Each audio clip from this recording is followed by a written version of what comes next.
diffuser, but time is not in his favor. He has a challenge to shotgun close, and Wood's gonna get it! Do some damage. Nikolai from the backside! Finds both of them again! It would be a big one. He's finding the first. Can he find it? Swing again! What? Left in a 1v3, make that a 1v2. Make that a 1v1! Oh my goodness, Nitro sell out, and who's gonna stop him?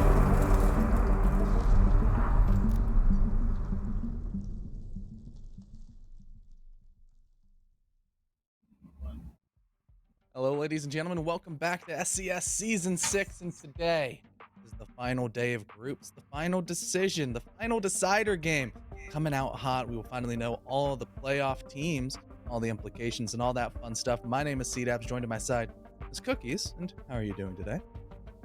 I'm doing great, Connor. You know, we only have one game today. We do. It's going to be a nice, short, easy, breezy day. Yeah, just one good old sweet game in Group C. I don't know why I thought C started with an S there. I don't know what I was trying to do, but yes, it's gonna be great. It's gonna be awesome. I'm ecstatic. I'm ready to go. But yes, before we get to that, we do have some replays that we're gonna watch to recap what happened lately. Wichita versus Aerial Academy. You'd be surprised to know, Connor, that Wichita lost this game. Yep. Goodbye to the Wolves. WW versus AAA. It was just a bunch of singular letters, but man, oh man, did Aerial Arise Academy come out looking strong.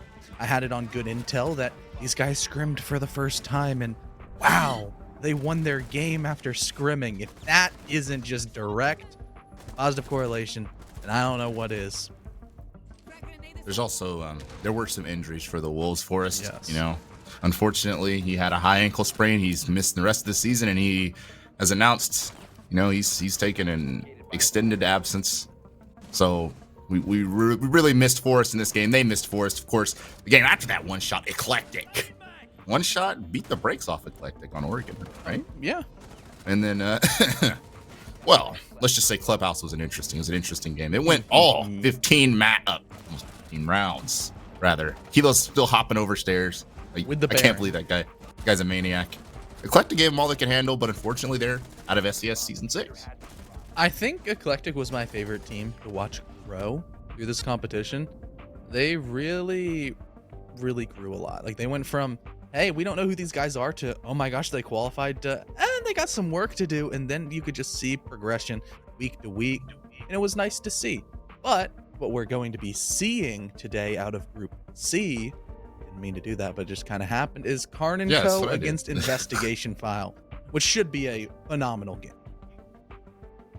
Yeah, that's gonna be great. Of course, this is also sort of a CL rematch, sort of. Obviously, the teams are vastly biblically different, and that's just putting it lightly.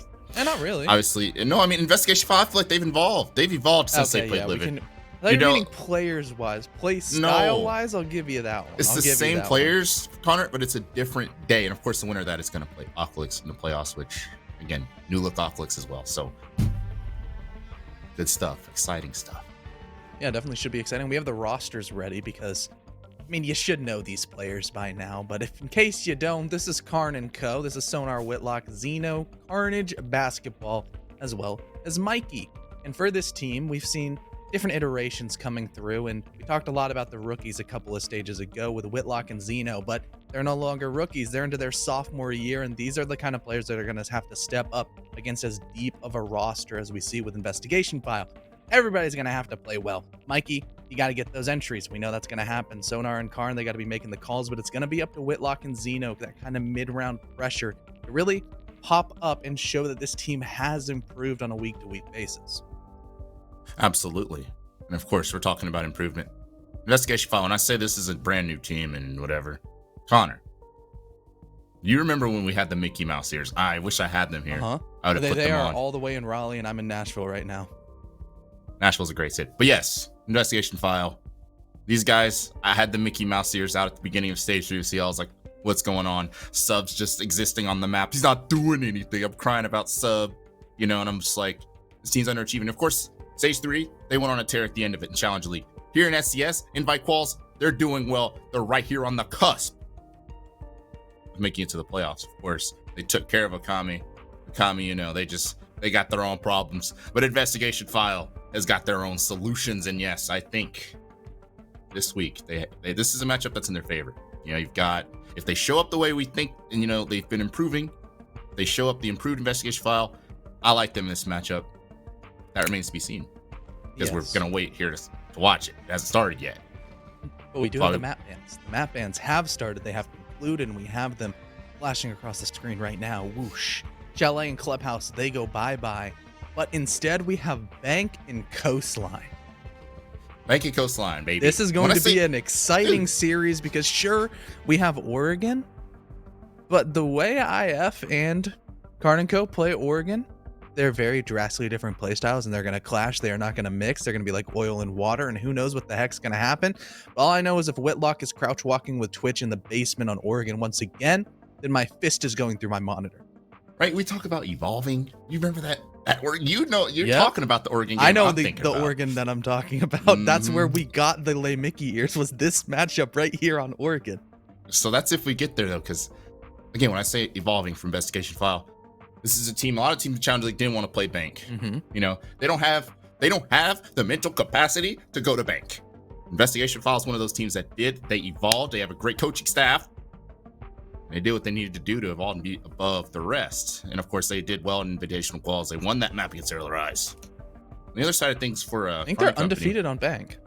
KARN Company's pretty strong on Bank too. I'm pretty sure they've been playing it too. So it's not like this is like I said, you know, some teams just don't play it. They you know, have a map pool. Both these teams have been willing to play it, and they've played it. So it's going to be interesting. KARN's old, and Bank is good for old people. Let me tell you, that's a fun map for old people, especially on the basement, especially someone like KARN. Look who I voted for. IF, though. Yep. I'm a hater. Sorry, KARN. I love KARN, and I love Sonar going into that team as sort of the secondary IGL. I think overall that team has definitely gotten a step up, but I don't think they're quite on the level of step up-age as we've seen with Investigation File. They've just went from a team underperforming, we got mad at, we screamed passionately about, just yelling and screaming into the void of you are doing this wrong, and they fixed it. They've gotten so much better. It's been a joy to watch, and I think they're going to continue their run through here. I think KARN Company is still like maybe a month or two out, you know? I think they're maybe by the time next CL split happens. Maybe even next stage of SCS. You know, I just think it's still like they're still an amoeba, right? And they're still evolving into something good. I don't know what that something is, but Sonar's a no-brainer good pickup, right? Like we were literally, I was hating on PB. Like, what are you doing, dropping Sonar? And then, well, here he is on this KARN is King KARN & Co. team. Maybe this will be his resurgence, his double revenge tour. His final resting place. This is like his double revenge tour, right? Because I mean, the Okami thing happened. No, Okami is not even Okami. Yeah, it's just lava. And it's like, okay, everybody's gone, but everybody that is left is doing better. I don't know. All I know, gonna be a fun one on Bank. We're just waiting just a quick moment before we load into it. But Connor, what did you think about my sentiment, old man on Bank? Because I mean, that's a meme, but it's also like it's kind of true. You've got KARN and Sonar. Those are some brains on a map like Bank. Bank lends itself to brains. Brainy people do better on that map. That's why Muppets avoid it, because they're like, so oh my god, I don't know what I'm doing. Boys are best on Bank. That's what I'm thinking. I picked IF to win, but I think KARN and the boys, if they don't come out blowing my mind, I'm gonna be horrifically disappointed. I mean, I don't think they need to come out blowing your mind. It's defense on Bank. That is not a fun map to defend. Especially with, I mean, IF, their playstyle, where they don't necessarily like entering that much.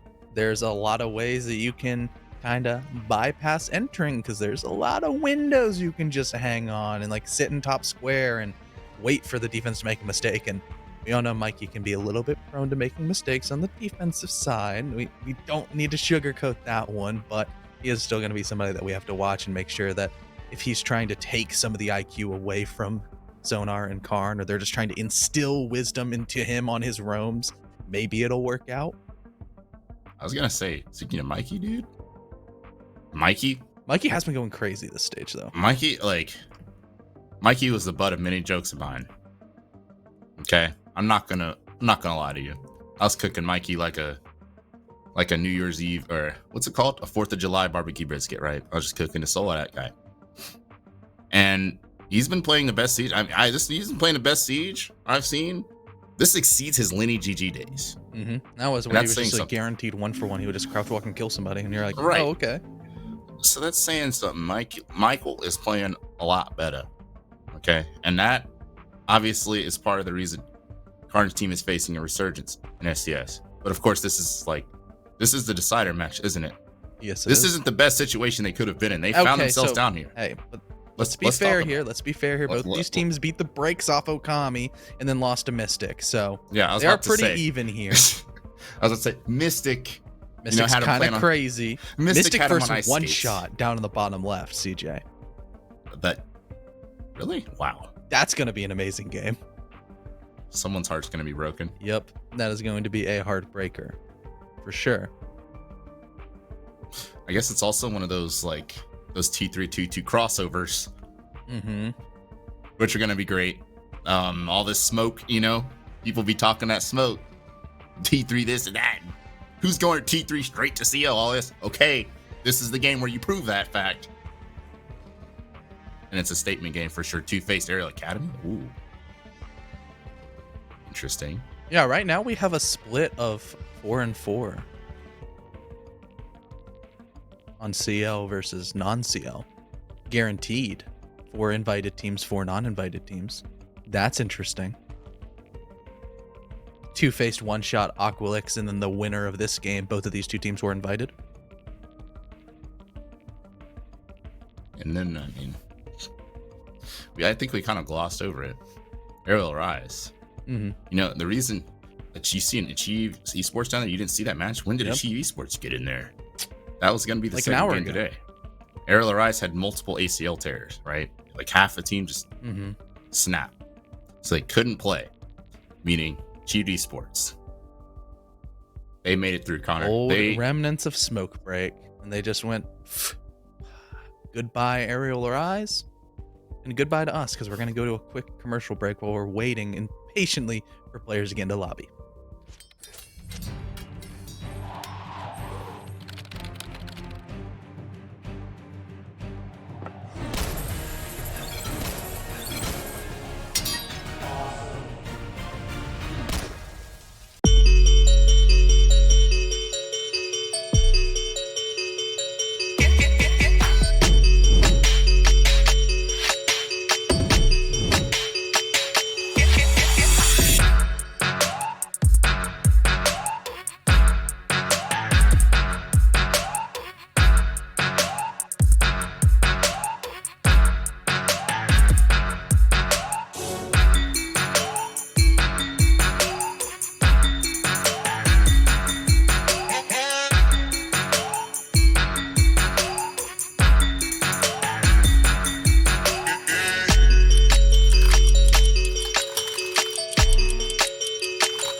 Welcome to the NerdStreet Winter Championships, featuring SCS6, a yearly open tournament series hosting the best players and teams North America has to offer, culminating in a community favorite, the Pro-Am. So let's discuss format. During the Winter Champs season, SCS6 will consist of 2 stages, where each stage begins with 2 open qualifiers. Once Stage 1 is complete, there will be an additional tournament offering 1 more qualification spot prior to Stage 2. Through participating in SCS6, players will acquire leaderboard points and cash prizing. The winning teams from Stage 1 and 2, as well as the additional tournament, will qualify for the Pro-Am. The top 2 teams from the leaderboard will also qualify. As we approach the end of the season, the final qualification spot will be determined through a last chance qualifier. The Grand Finals of the Winter Champs SCS6 will feature the return of the Pro-Am, where the top amateur teams have an opportunity to define their talent against the North American Pro League. But in the end, only one team will be crowned Winter Champs. Sign up today and make history.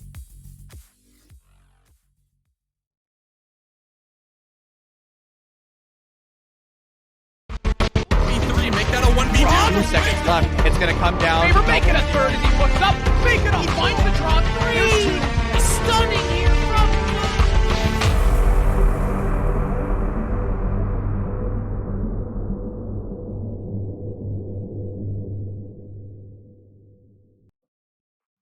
Hello, everybody. We are just waiting on one singular person. It's the birthday boy, CJ. We're waiting on the birthday boy. See, I don't have any cakes. I don't have, what's the little stupid thing where you blow Party it? It goes, popper. Like, just I don't have that for Enrio today. we don't have confetti to throw everywhere. It's Enrio's birthday. Happy birthday, Enrio. So that's why he He's gets been- the pass. He gets the pass. We aren't And gonna blame him. he's in the lobby now. He's been eating cake, Mhm. right? He's got like, you know, 100 million girls are texting him happy birthday. He can't reply to them all. He's So got it's 30 of taking them in time. his room right now. It's Right? crazy. It takes some time to get in the lobby, all right? Mhm. He had to wade through just wave after wave of females throwing themselves at him for him to get to his computer to be able to play this game. But he's here now. Thank goodness. Let's see how birthday boy plays. Because you know that you were saying, Connor, that's like, it's tough. It's tough. It's mentally tiring. You're but playing on your birthday, like I wouldn't imagine want to be playing losing this on your game. birthday. Yeah, like that's gonna be disgusting. Yeah, that would be. Out of SCS too. This isn't just like some game, right? This isn't like you're loading up a rank right as the clock strikes midnight. No, this is SCS. This is your some alfalfa going. Anyway, this is your current career trajectory on the line here between KARN Company and IF, because this is gonna be a long 2 weeks you have to wait. I was gonna say long 3 months, but we have 2 stages to SCS. Yeah. Yeah. Like right yeah. after this, there's a tournament, and then like a week after that, there's more quals, and it's like, oh, okay, the siege never stops. It never stops, CJ. Yeah, I was about to say. I was like, wait a minute. It's not going to be a long break for one of these CL teams because they can just play again. He's gonna play again, and then you got SI, then you have the Pro-Am, then you have CL Yeah. again. So there's options. Speaking of options, I mean, your team's option are very limited in terms of banning here. You need to ban Habana. That hasn't changed about bank, Connor. Yeah, Pabana is very good. Queen of hatches. There's a lot of hatches downstairs in the basement. And just Still range not a breach in ban. general is pretty thumbs up. Range breach are pretty good. Right. Obviously, there's mirrors on CEO and stuff. You know, Mhm. there's a lot of applications for a ranged breach and a breach that can open everything. Kaid being banned as well. Especially because you know Thatcher was Mira banned. is up. Yeah, I was about to say. I mean, Thatcher's banned. You got to ban Cade. Means you got You to think leave they bring Mira. the Mav? It would just be a wasted claw, Maybe. maybe. But you know, everything's about I timing. mean, there's- everything's about the there's claws that are- speed. There's nerdy claws there, right? There are nerdy claws. I mean, but you're still gonna open You it don't up with want to deal with Mav. those. Gonna open up the wall with Mav. But The they're hash. nerdy, so it's like opening a wall of Mav maybe is a pain. I'm trying to Yeah. justify it, okay? Let me justify it. They're not even playing Mira. Okay, just kidding. There it is. So he's actually going to sacrifice the smoke for a Mira. Perturbing.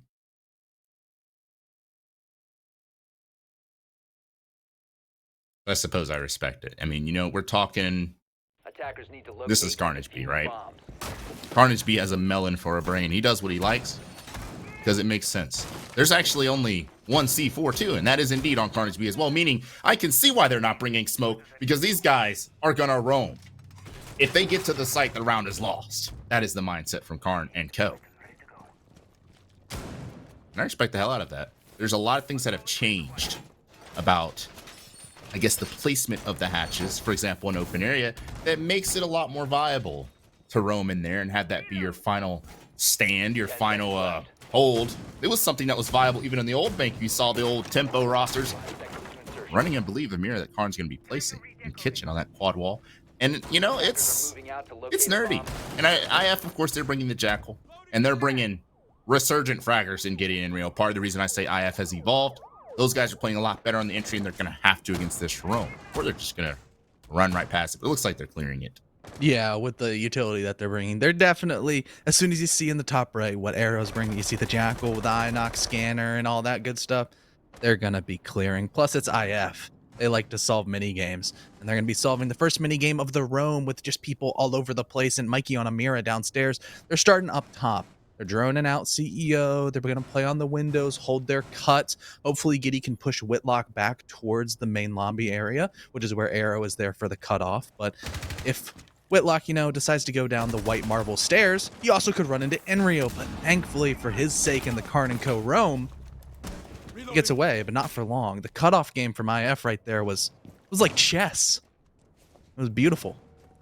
Yeah, I mean, who needs to play crazy entry when you play crazy cutoffs? Between Savartic and whoever that was holding the cutoff on top floor. I mean, it's surgical, but this is a defense in layers. There's still the open area to clear, and I talked about how, well, Habana's banned. There's a lot of different hatches above, and there's an oblique hatch above Xeno that he's actually playing under right now. It's kind of hard to see, like, most of open areas, so it's going to be kind of an issue digging out the rats in the corners here. And, of course, they could always just drop off. Looks like, I believe that's an X. No, just a breach charge. Looks like the hatch was just left soft. The defense, and then I guess not really relevant as Xeno's just going to get gunned down from long range by Enrio and Mikey. Still an open area going to drop off, and this is what I said earlier. The plan is to not let them get to the site because this dropped back. You don't have any plan. You have one C4. KARN has one C4, and let me tell you, Vivido, Charles,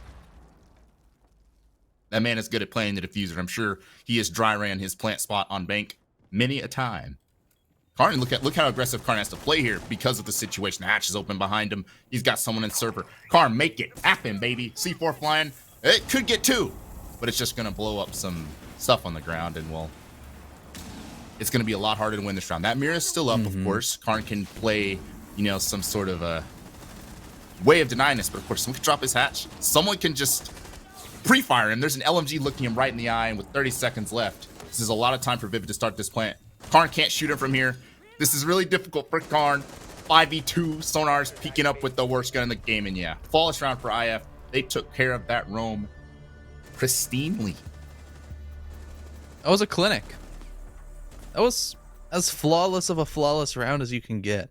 The cutoff game was immaculate, which is something for the side of attacking bank that teams really have to get the hang of. And that's kind of the skill ceiling, is understanding that, yes, you can push him here, here, and here. They had every single position just completely boxed off. Whitlock was boxed like a fish, freer than free, absolutely just dead in the water. As if he went square, dies to arrow. Goes down white stairs. He could either be cut off by Enrio, who was kind of holding square side, and almost got him as he went down marble. And if he goes down marble, all of a sudden Subarctic just has the wall open and shoots him in the back. All of the pressure from the different areas on the side of IF was done very well. Their drone work is strong. Then as they moved in towards open area, applying the vertical pressure in conjunction with the horizontal pressure of opening up those soft walls on bottom square, there was just nothing that they could do as the defensive side. They had to peel back. And then you're right where you want them for IF. They can go for the server take, just breach the wall, plant in the invincible spot. Not enough plant denial from KARN & Co. That equation all adds up to a beautiful IF round. Beautiful indeed. And I talked about brains on the side. KARN & Company. Oh, that's some pretty good brain work from IF on that clear. And, well, speaking of KARN & Company, they've had enough of basement already, at least for the time being. Not going to attempt a redo, not going to attempt a different strategy, a different look. At least not yet. Going to go to the top floor, and, well, you see what Mike... Look at Mike. Banditing that, I'm not sure what you want to call it, the elevator wall. Obviously, Ace is still capable of throwing his Smelmas, whatever. Quite a distance. He's got that Peyton Manning arm. He could open that wall, but Mikey has banded it, which obviously is very powerful when or Thatcher's banned. You can't throw a torch at it or anything. So that's going to be a strong position for KARN & Company, but it's looking like IF's going to be coming, honestly, from the opposite direction. Look at what in the world. You have Giddy, who came out server instantly. Enrio, who's in open area, instantly. If there was anyone that was roaming, they would have been dead instantly. And there's a couple C4s on the side of KARN & Company that could come into play later from below, but it's more likely than not they're going to try to deny a plant.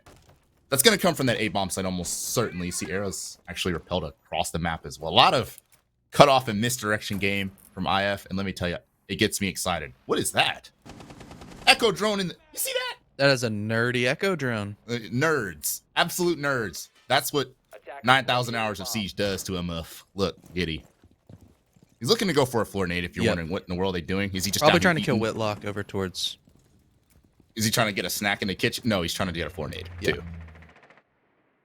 Most likely trying to get down Whitlock, who's in the closet. As for KARN & Co., it seems like, oh, Mikey wants to jump out. Mikey is playing for his own jump out. Are we going to see it happen? He's yellow pinging.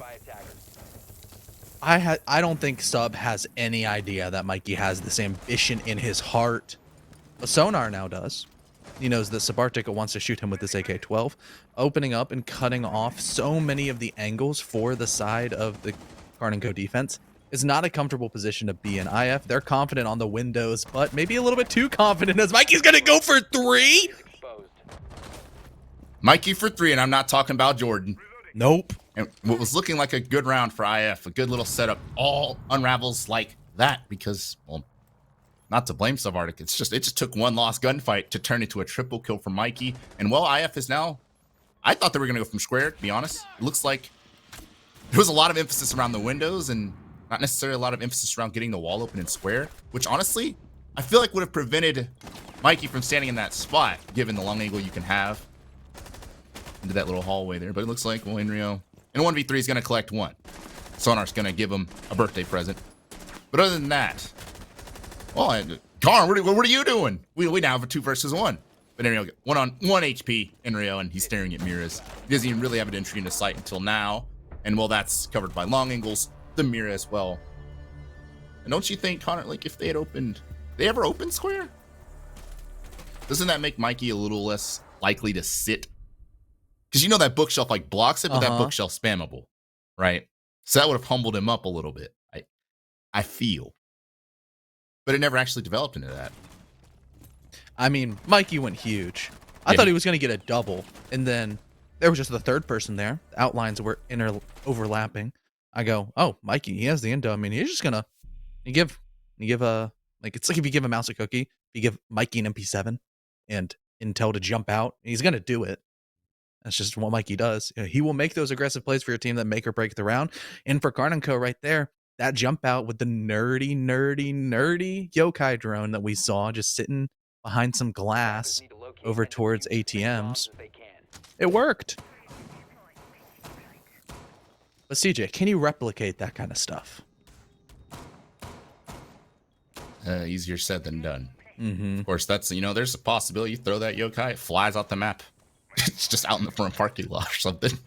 I'm sure that's happened in a scrim or two for KARN & Company. It's a really nice camera. And well, the site roulette continues. Talk about replicating it. I'm not sure what kind of holds you could come up with that you can jump out of a window on open area. I don't know. Maybe they'll make it happen. The KARN & Company sure has the aggressive players to make it happen. Things that we could never fathom. But this site is much more anchor-based, I feel like. Yeah, and maybe if you're going to extend horizontally, that still makes sense. The old tellers area where Sonar and Xeno are both, they can be important. Horizontal pressure can just make this entire bomb site buckle. Same as vertical pressure, which is why, it's a tertiary bomb site for a reason. Some teams are successful still with this room if you have enough mobility and you kind of spread the site around enough. But when you start going for horizontal and vertical, that's where things can get a little bit tricky, especially if you don't have the necessary necessary fall offs for a player like Whitlock, who eventually is going to have to fall off. But look, he doesn't have the hatch open, which means as soon as IF, they're droning the top floor, they find out where he is, they push him back just like this, and then your top floor, it's fully given away. It's fully into the hands of IF as soon as they realize that. And they do have the tools to realize that very quickly. Drones whizzing throughout this top floor, not finding much of a setup and not finding much in the way of players contact-wise. So they're just kind of, look, Subarctic's flying in, breaching, doing what they need to do. A lot of vertical pressure that's going to come out. There's a lot of opportunity for that. That has not changed about this map. A lot of things have changed. That hasn't about open area. There's still a lot of angles you can create, despite the moving of the open hatch. There's still a lot of exposed positions thanks to the soft floor. So they need to be cautious of that. And by they, I mean KARN & Company. Xeno, of course, again, this is also an exposed area from below. What's Giddy Tulity gets in there? start smacking up the floor. Teller's just going to become inhospitable as well. It's just going to get really anarchized. Everything is legible. And they've got a minute to do that. Just look at the property damage from Giddy. And the drone work as well. Arrow's just kind of pushing by himself from lobby, though. Trying to catch one of these roamers, multiple roamers just lacking. It's going to be Enrio doing it, actually, from square. So they're just absolutely pinching out this horizontal roam from KARN and Company. And once again, KARN and Company finds themselves just down a lot of players early on, thanks to a really nice clear from IF. Yeah, they have the downstairs pressure. Mikey could maybe go for a nitro if they decide to plant over towards the bomb chassis inside of open. But if they go for a staff room, or they go down below and kill Mikey, they don't have to worry about the nitro. All of a sudden, it's just KARN and Whitlock, the old man and the young boy, trying to make anything happen for this KARN & Co defense. But as soon as Vivid drops, he immediately starts planting the diffuser. There's crossfires established everywhere on the side of IF. It's a quad for Enrio, and he could be hunting the ace. The Aruni of Whitlock is coming right at him and taking a lot of damage. He can just keep free firing with the LMG, but it doesn't connect. The pistol of Whitlock does. But he's weary fragged quickly by Giddy. Where Enrio failed, Giddy 2 Liddy stepped up, stealing the ace, but it was posthumous. It was a really good pinch from Enrio. Wow. So I'm focusing on Arrow punching a castle barricade. And then Enrio is just in there like swimwear, just bop, bop, bop, obliterating everybody. That was really good from IF. But you spoke about it. This map feels very attacker-sided at times, especially when the attackers know what they're doing. Not a bunch of Muppets. They know what's popping, they know what's happening, which means it's hell in a cell for a defender. And quite literally, that's a cell. I mean, where do you go? If you're in Teller, someone's shooting you from you're getting one of the best sledge players at this tier, sledging above you. You've got Enrio lurking, playing his best stage of the year. What do? You die. You just kind of hope that you can maybe get an advantage. But for the most part, it's never really in your favor. And once again, going back to the basement, I will say this is probably the one site where there's a lot more room to work with. You have 3 floors to work with, 3 layers of defense to peel through if you're IF. And that's moderately difficult for the attack. But again, even I say that, IF chewed through them last time on this room. Had no issues with that. Was actually a flawless round for IF. Against the Rome, which I can't speak to you how difficult that is to do. Because that was a biblical level full clear that wasted no time, wasted no body. It was nice, but hopefully for KARN & Co.'s sake, that Whitlock, he's not going to get boxed like a fish once again. He's going to realize that, hey, these IF guys want me to die. So he's either going to have to take a gunfight upstairs or fall off a lot earlier. For the sake of KARN & Co., I would say he probably needs to get slightly aggressive, maybe over towards Enrio entering top square, which seems to be the most advanced prong in this IF roam clear. You know, the spear pushing through, that's where it's coming in first. And if Enrio is to fall, he is the hot hand on the side of IF. So maybe Whitlock can get something going momentum-wise for his boys. I would definitely agree that some aggression needs to happen. But Of course, we can back. see. Fell all the way back. Yeah, he already gone, of course. But we're talking about an IF team that, you know, we're looking at the top-down view. We can see Arrow's separated from his team. That's a 1v1 if they knew. If only they knew. Right? Those are the type of engagements, if you're KARN & Company, you want to take. Because, once again, you see Xeno's pinned in the corner on this mirror. Mikey, he's in that same spot in the cubicle. Mikey in the cubicle, he's like working a 9 to 5. You know, this is not ideal. Of course, there's, I think the way that the I'm not sure if it changed again, but the bars in open area make it to where that's somewhat of a safe spot for Mikey, and he can obviously fall off really quickly. He's literally sitting on the hatch, but you see Whitlock is still interested in taking a fight and helping his team, and it looks like KARN & Company, despite getting at the top floor, they are very much intent on holding open area with their lives. Because again, I will tell you, I will emphasize to you, that is the round. Mikey's going to drop though, but Xeno's still up here. Hoping for maybe a missed drone from IF. And I don't think that's happening. I don't think that is happening. Because they're pre-firing. This guy had like a 6-star wanted level. And with all of KARN & Company, looks like, at least, back to site, this is where it gets interesting. Vivid. 2 thermal exothermic charges and a diffuser. He's gonna open up that wall and he's gonna start the plant yet again. Karn does have that one C4, but that's again one C4, and Enrio shooting in a way that if he's covering him from server, he can what LMG. I'm just gonna hold mouse one. I'm just gonna deny the plant that way. Grenade flies out. Giddy could just drop on a Karn as well. That is always an opportunity. And Mikey is he's not gonna be able to cover that because he's dead, Connor. He's not here anymore, and that is the red coverage for Karn. Someone could just flop down on him any second. C4's gonna miss anyway. Giddy's gonna drop and he should get a double. Oh, the potato. Oh, the famous Idaho potato from Giddy, but it is a strong round for him regardless. And yes, it's a 1v4. Hey, the LMG was just spraying at the Mira, like you said. I mean, yeah, it's suppressing fire, right? Suppressing fire.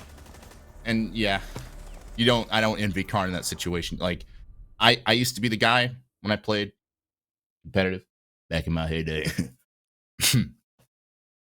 I used to be the guy on that Mira. Let me tell you, it's not fun.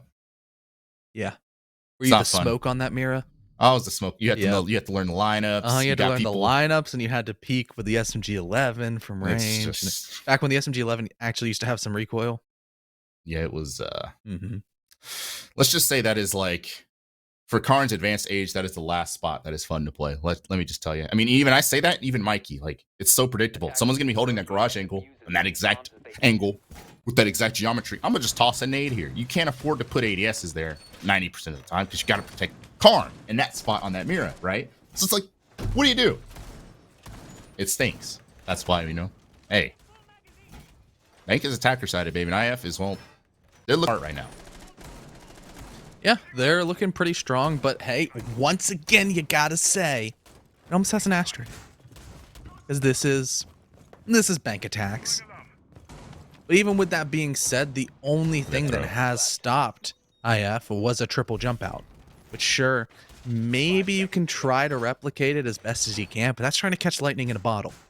Most of the time, it blows up right in your face. And if Mikey, sure, if he jumps out, might get one, but I don't think he's going to have as much impact as he did just a couple of rounds ago. And for the side of IF, sure, the inevitable execute at the very end, that 2v4, it came from square side, or pardon me, from lobby side. But I think the actual execute is supposed to come from square. Like you said, CJ, it just makes more logical sense. As somebody like Vivid, I think they were just like shooting bandit batteries or something off the wall. And then he was going to rotate through, breach the wall, and go for that plant behind the bookcase that we've seen them go for so many times. Maybe that's how it's all supposed to line up. And that's what makes sense. Right? I think it kind of bespeaks to what I literally said before, though. Like, IF does a whole lot of, like, for example, Arrow's just over there lurking, right? Again. There's a lot of openings and crevices. Like, they were entering. Speaking of opening, Enrio's just going to create one, just like that. Karn. Enrio is fearless, and I love it. Yeah, Karn's trying to hold down stock, but IF has seen this strategy before, dealt with it with these. But what I was getting at is just like, IF has a lot of individual parts that could be easily broken, but Karn Company doesn't necessarily know that. And the way that they're playing it is, well, at least the way they played it before. You had Giddy and Enrio just entering in like. One guy entering randomly in the basement, one guy entering randomly in open. Here it looks like it's a lot more, obviously, together. Enrio, of course, spearheading right into stock. And, well, it looks like once again, Savartix with his worst enemy, the windows.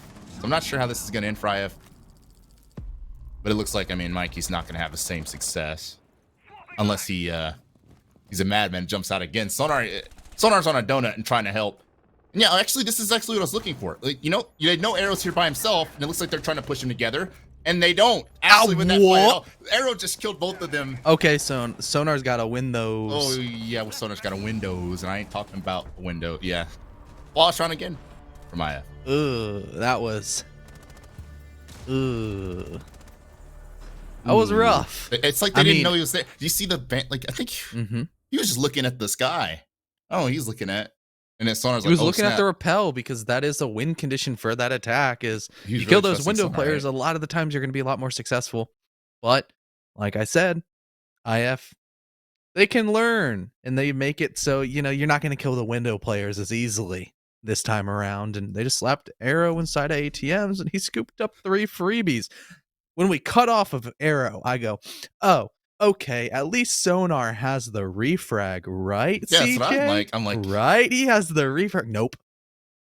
That's what I'm saying. It was weird because it was like they were trying to push, like, that's what I was hoping they would do, right? 2v1 somebody, because IF is taking, there's a whole lot of one guy here, one guy there from IF. So you 2v1, and you make it easy for yourself as a, or easier for yourself as a defender if we're going to another.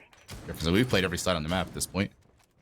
That was the right idea from KARN Company. They just simply, the execution wasn't there. That's being polite because, you know, I defend Sonar, right? When his stats aren't the best, right? Some people always look into stats too much. Well, I would say right now, I mean, he was kind of living up to the stats there. I know he had the but you gotta win. Those arrows should not be allowed to clean up 3 people in that situation. It should be the opposite. And as a result, I mean, that kind of sums up the game, KARN Company. Thus far, at least, on defense. Like you said, asterisk, it's defense. On bank, it's tough. It's hard. Yeah.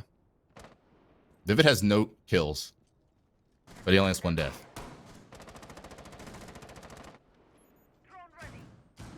And 3 plants. He has more plants than he has deaths and kills. Wrap your head around that. I mean, that's what he's supposed to do. Vivid gets the bomb down. He's the golden diffuser holder. His 1 death was Mikey jumping out. Otherwise, he'd be 0, 0, and 0 with 3 plants. That hopefully puts it into perspective how dominant this half has been for IF. They get the bomb down, which is good. And he gets an entry too. What can he do? What can he do? A double kill for the Skylight, and Enrio, of course, continuing to be a menace to society. I would say, Connor, this side isn't it either. They didn't even get to. I didn't even get to talk about the setup. Did we even bother? There's obviously the main stairs. You know, the cross angle there in the lobby and all. None of that matters. I mean, the round's basically over. Whitlock's not even looking. Whitlock's doing a squat. He's doing a Russian Slavic squat, and just like that, the round's over. IF flawless again. This is their map pick, though, and honestly, it's looking a lot like it. This could easily be 6-0. This very well could. But yeah, I was going to say, we're probably going to see a timeout. That's what I would expect. And that's exactly what we see.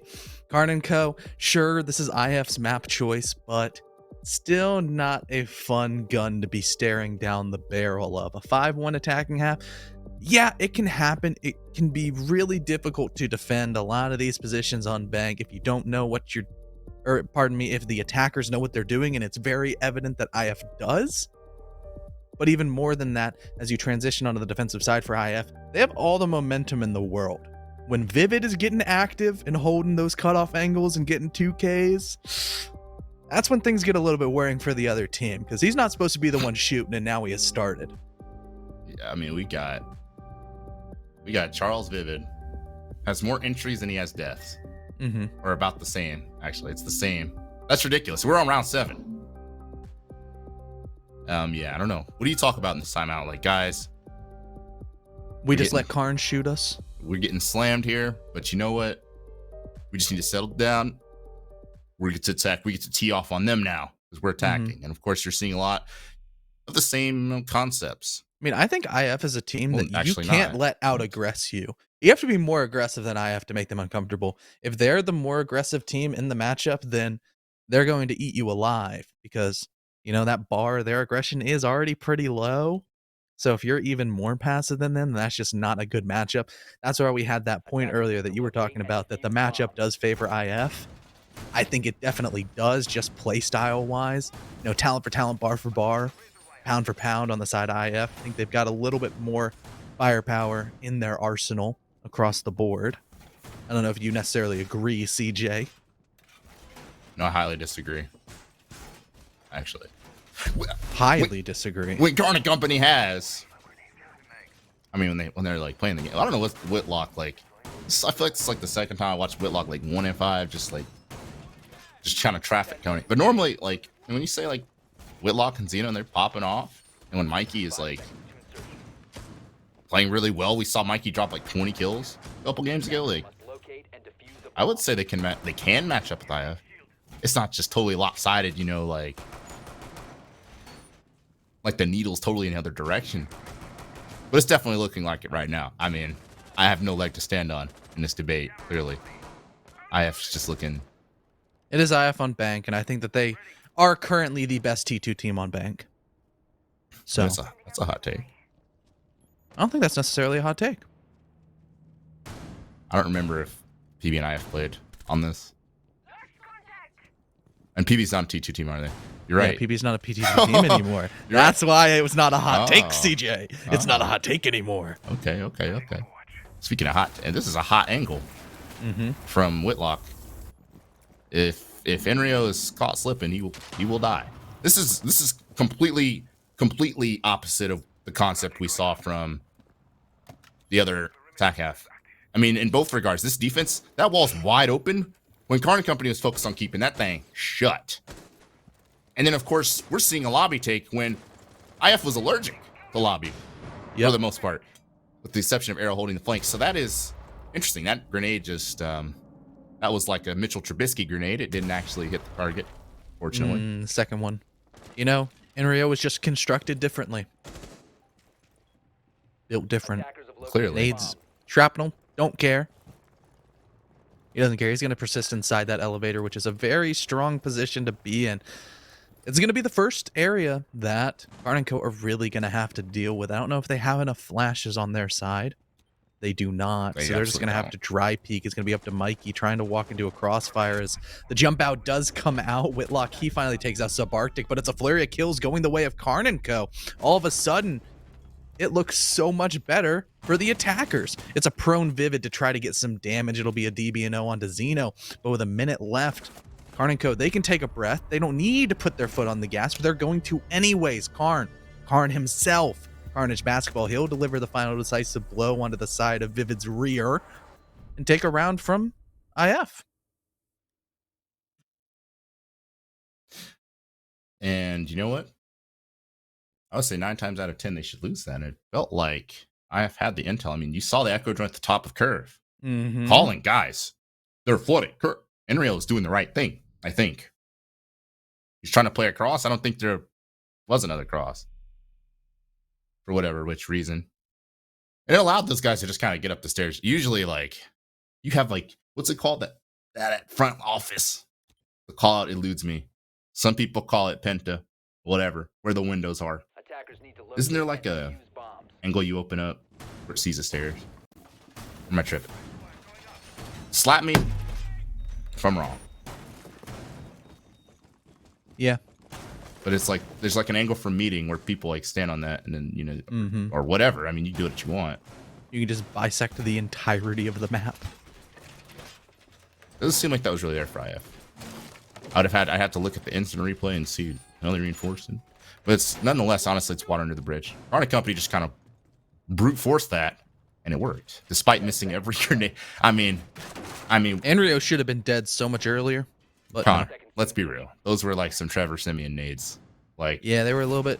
These were like old. This was like Josh Allen as a rookie, where he was overthrowing everything because he's just too strong. yeah, This like, is some overthrown nades. Some Like- Cam Newton on a 5-yard curl, just blasting. I mean, those were some Jamarcus Russell nades. Like, let's be real. 4 nades just did not remotely land anywhere near Enrio. And they still won the round with Jaeger Maya too. That's actually impressive. So we're going to basement nonetheless. And then speaking of, well, anchoring and all that good stuff, this is an anchor defense. Once again, in stark contrast to KARN Company, IF's not roaming. They're not getting mobile.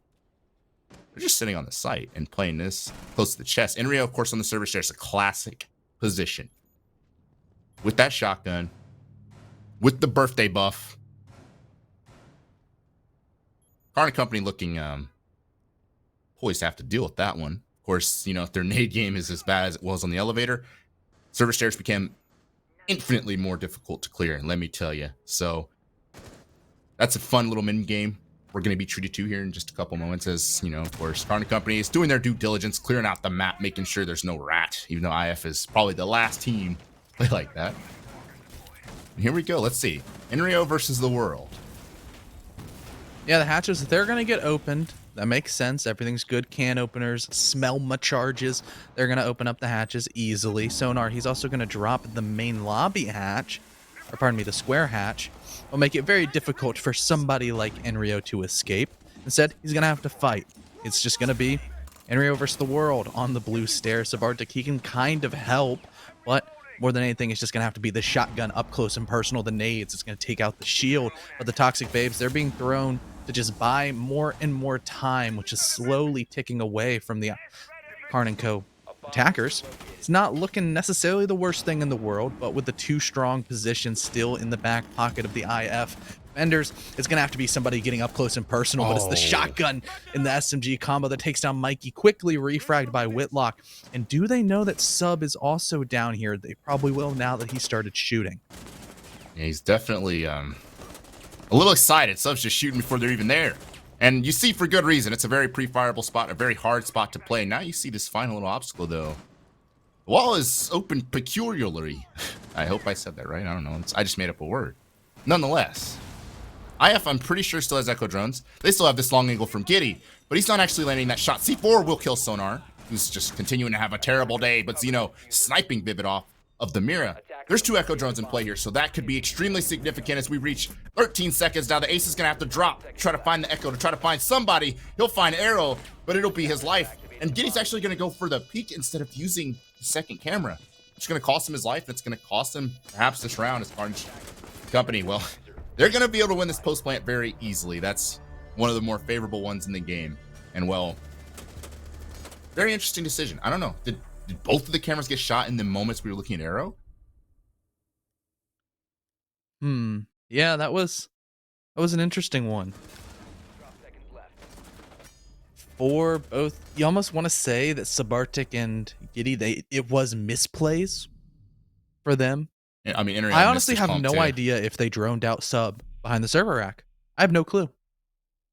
I think they had a general idea because there were some shots being extended, kind of exchanged as soon as the hatch was open. I think that they knew he was there, but you know, he maybe could have walked back into sight. He still had that slight element of surprise, but also Zeno was shooting. As soon as people peeked, they died. We saw That's what I was saying.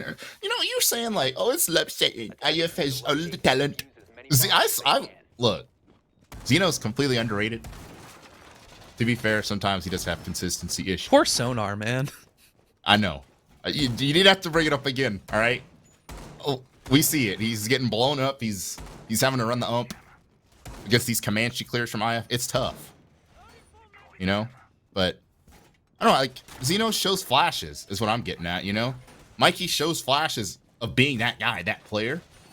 I think they're just lacking that little bit of consistency. When I say KARN Company is like they're an amoeba, they're caterpillars. You know, they're gonna be butterflies one day. It's just gonna take some time. It's gonna take some scrimmages. It's gonna take some. It's gonna take some a good old, whole chrysalis, some elbow grease, and some time to get where they want to be. You know what I mean? So they're getting there. And honestly, this game is not completely out of reach. It is not. This is 2 rounds of attack on bank the KARN Company has to do to tie this thing up. So I also think we kind of glossed her. I mean, it's really tough playing the server stairs as well. Don't get me wrong. It is not. That's why I wasn't. That's why I didn't say Enrio made a misplay. He went 1 for 1. No, he didn't misplay. He just narrowly missed on the pump. That could have changed the whole round. But instead, it does change the whole round. But I was saying Giddy with the yokai and then Sabartic. Yeah, definitely some. Those were the miss. But Enrio played that position fine. He killed like 2 minutes. He went 1 for 1. I mean, oh no, you can ask for him to go like 2 for 1. But yeah, I want him to go like 5 for 1 because I mean, look at his score. Ace. I mean, he could have because they once again missed the nades and were just kind of praying to God. To dry peek him. So the good news for KARN Company, you don't have to do all that on this side. You just have to play vert and well, play as a team. Do it right and do it light. Well, we see Zero actually over the Jackal was something that's going to comment on the first round of the attack. Well, once again, it's kind of something that's relevant. We're talking about clearing this room and clearing out the.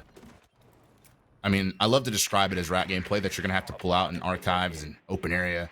You're going to have to hide under desks. It's going to have to be like your, you know, like a dirty office building where there's just rats everywhere. And that's like kind of what you have to clear with the KARN Company. So to not have the Jackal, it's a little unfortunate. Giddy's actually just pulsing the soul out of KARN. I mean, I like the Zero pick. You do? I mean, we talk about how strong Tell me why you Valk like is it. on bank. It's the exact same thing with those Sam cams. It's mainly the can openers and a good gun. Okay, I respect it. Speaking of getting their can, Whitlock got his can opened. Well, that's the sledge. And you talk about how important that is on this site. I cannot emphasize how important it is because there's still a Mira. Of course, you can't get that one from above, but there's still a lot of stimuli in the site that you'd like to sledge out if you can. Mute? Who is this mute? Is Maniac Subarctic?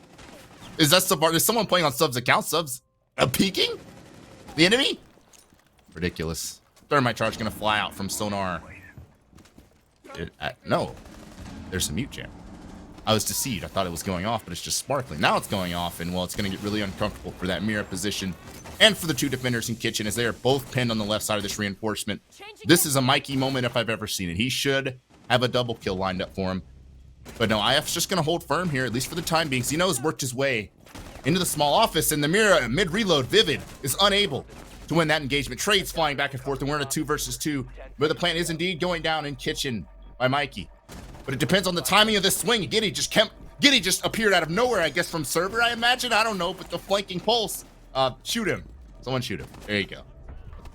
You know what? I respect that from Mikey. Yeah, that was, what, not getting off? Not getting off. Because I was like, wait a minute, what? That was the door. He just saw a zero, and he's in the middle of a gunfight and just ducks down. He goes, nope. Yeah. Nope. I'm Gotta like, get the diffuser down. We gotta keep I this round respect that. I was wondering, like, wait, Giddy should swing the double door and kill him, but it was still castle. So I was like, okay. Yeah.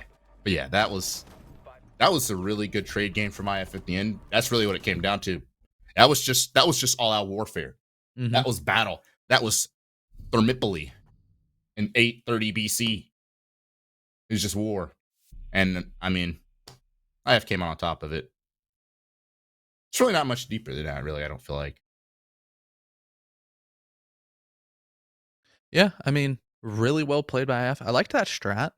It was pretty intricate, which is kind of what you have to do on that bomb site. You got to get jiggy with it. You got to pull out some weird, wacky angles and start getting aggressive, like having 2 players right next to a breach stacked up, which is fun, which is nice. Sonar got his first kill, but it didn't matter. It didn't mean anything. Because the crossfires, the trade gameplay, everything for IF was definitely clean.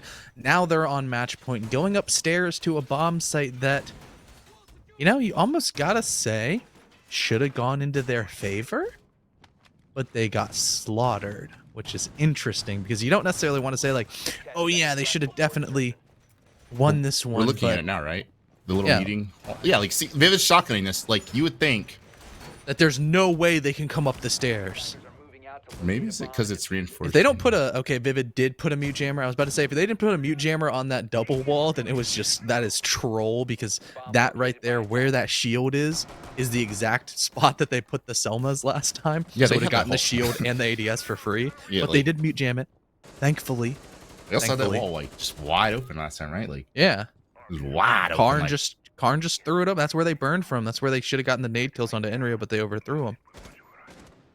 I was about to say, because normally, I don't know, I don't feel like that's normal to just open it. Oh, they very well could have gotten the mute jammer from Zero Cam.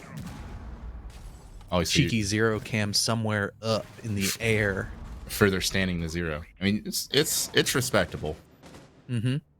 That's like what, remember Callout's insane Twitch drone, like he throws from spawn that lands on the skylight and they can shoot any utility. Yeah. It's like that, but with Sam cams. They're even easier.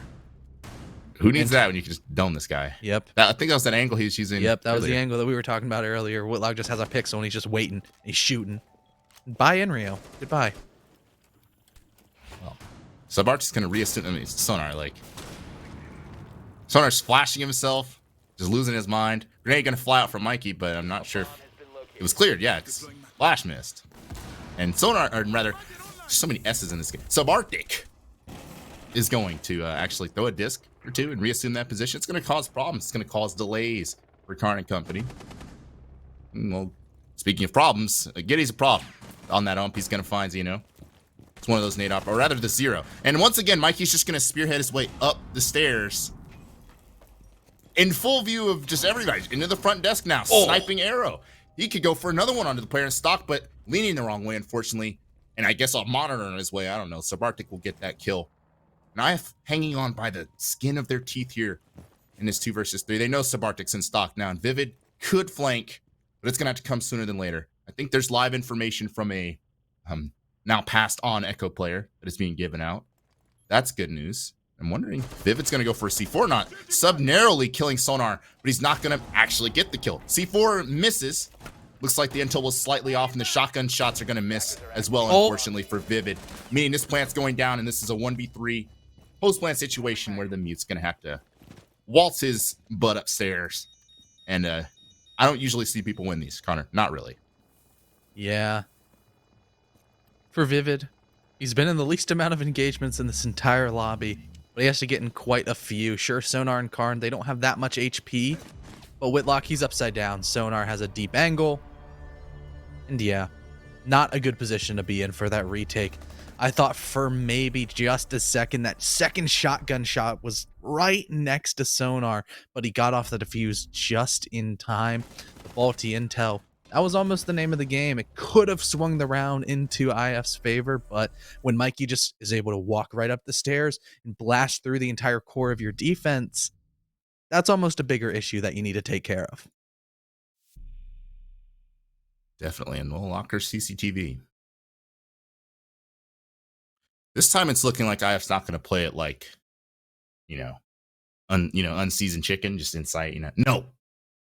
We're going to roam. We're going to get crazy with it. I'm not going to have Inreal sitting on the stairs, even though he was admirable in that position. I salute him how well he played, but maybe they feel his skill set is more, his superstar trait at the moment is more suited to roaming and getting jiggy with it. You see, Inreal's on the vigil now. Inreal, and let me tell you, we talked about the vigil for KARN and company, what he should do. He should get aggressive and this and that. Inreal on vigil with the superstar trait. What will he do this round to perhaps take IF out of this map and into coastline? I mean, I would assume that IF wants to win this map. Because, they picked it. In a BO3, you got to win your own map choice and the decider. As you need to have some weird stuff happen. And IF, I don't really remember much of their coastline, if they've ever played it. I believe it's one of their permabans, right? It's exceptionally uncommon. Yeah. So, unless it's been on the back burner, just slowly simmering and marinating for months for IF, it's going to be some beautiful slow-cooked dish. I don't necessarily know if coastline is going to be that strong of a map for them. It could. It very well could. But Bank is definitely going to almost need to go into the favor of IF for them to feel comfortable. Definitely the defense on Bank. The skill set required to win there is very similar to what's required to win on coastline. And, well, Inreal's going to drop off. Has reinforcement dedicated there, but he's going to do the wiser thing and drop off. And obviously, the way Vigil works, they're probably still thinking, oh, is he still in there? Because it transmits through multiple floors, and it's a pain. Of course, Iona Clone's going to go in there. You see it just checking every corner. Like, I don't know if he's there or not. And we'll see. A little bit of time delay, but once again, both teams playing more of a fallback game than, going for a Twitter clip on their own. I mean, is that Arrow or is that laxing? Yeah, I was about to say, I say that, and who's laying in the elevator? Arrow. Let's see. I mean, it's a fully fleshed out roam here, as we've talked about, so there's opportunity. I don't know whoever this is holding this elevator wall. Do they even know that Arrow's prone in there? No idea. I don't think they have any idea. It's just Zeno chilling. And Arrow does drop. He had a strong position, but valuing his life a little bit more, considering there's only 1 minute and 20 seconds left on the clock. And it seems like this execute, once again, is going to come maybe from the vault side, considering the rotations of KARN and co. They have elevator control. They have those main lobby. Yep, they have the main lobby hatch opened. And Vivid and Sabartic, they read right into it, CJ. Most definitely. Zeno just said, screw it, I'm going in. Just going to hot drop off the can opener. And, well, with that, a flurry of kills in the favor of KARN and company, though. At the end of it, well, I was going to say we're in a 2 versus 2, but we're in a 2 versus 1 where Birthday Boy, he's on 15 kills. He'll have to end with 17 to send his team to map number 2. Mikey's low on HP, and that's going to be the last player alive as Sonar just gets absolutely baptized to top off potentially would have been a struggle for him. 1 versus 1. 30 seconds, that's a lot of time for these two to play cat and mouse with each other. Mikey's looking, doesn't actually know where Enrio's just runs right past him, and that might be the opening. Enrio, you just have to move a little quickly. You know he's here. He's just gonna Pokeball him, and Enrio and IF are gonna take map number 1. Enrio, that is, wow. Wow. Mikey just didn't know he was there. Just walked right past him. That was really well played by Enrio. The positions that he was playing, I mean, 3 kills, 3K, including a 1v2 clutch. You said that Sonar got baptized. He got absolutely lambasted by the birthday boy. I think we just keep on calling Enrio the birthday boy. I think he'll enjoy that. He's not a boy, he's a man. The birthday man. That's a groan. That was a grown man clutch out right there. As definitely didn't look good for Investigation Files' defense. I liked the rotation and the call from KARN and Co. that, yeah, you know what we did last time? We went server side. Now we see a roam. We can have different pieces, and boom, they exploded on that rotation towards the lobby side, dropping into vault. And it definitely looked like it was going to go into their favor. They got the frags they needed, but they didn't account for the birthday man. They didn't account for Enrio just popping off and going crazy. Yeah, I don't know if I would have. It seemed like the server pushes were going well against the roams. At least that's what I thought. That was an interesting decision to just go lobby and do it quickly. You saw the can opener drop. Just didn't pay off for KARN and Company. They did put up a fight on IF's map choice. But going to Coastline KARN, this is Mystic. Mystic comes to mind. The Mystic KARN and Company game was a little interesting on Coastline. It wasn't as lopsided as you would think, actually. That was a Mystic map pick at that time.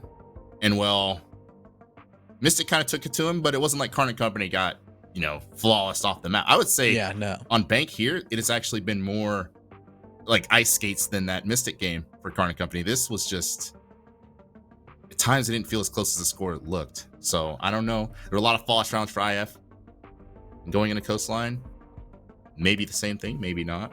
Maybe, just maybe. Maybe KARN and Co. they'll power up on the next game, on the next map. And maybe that's the map, or maybe it's our sponsor, Mike and Ike, coming in, because if you want to power up and level up your game to the next level, you got to pick up a pack of Mike and Ike, the fruity, delicious, wonderful flavors.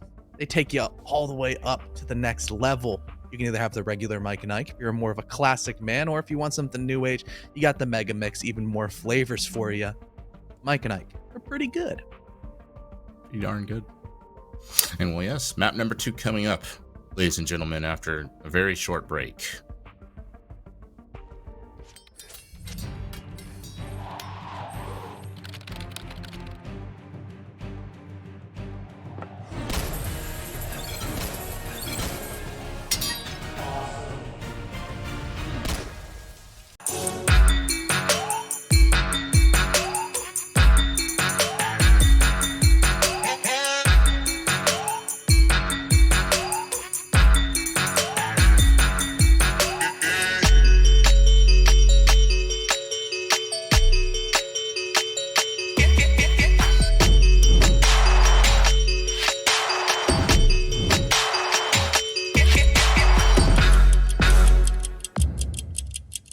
Welcome to the NerdStreet Winter Championships, featuring SCS6, a yearly open tournament series hosting the best players and teams North America has to offer, culminating in a community favorite, the Pro-Am.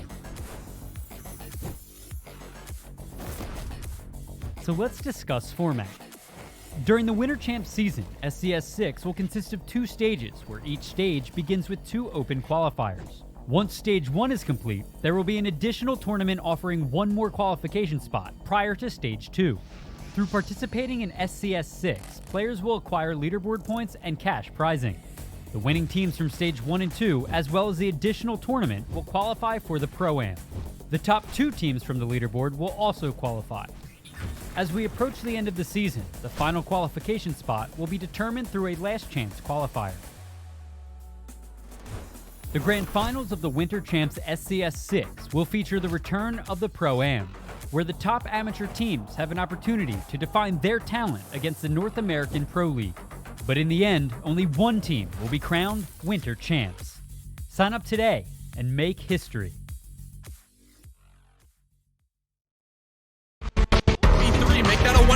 2 seconds left. It's going to come down. Favor making a third as he looks up. Bacon finds the draw 3. Stunning here from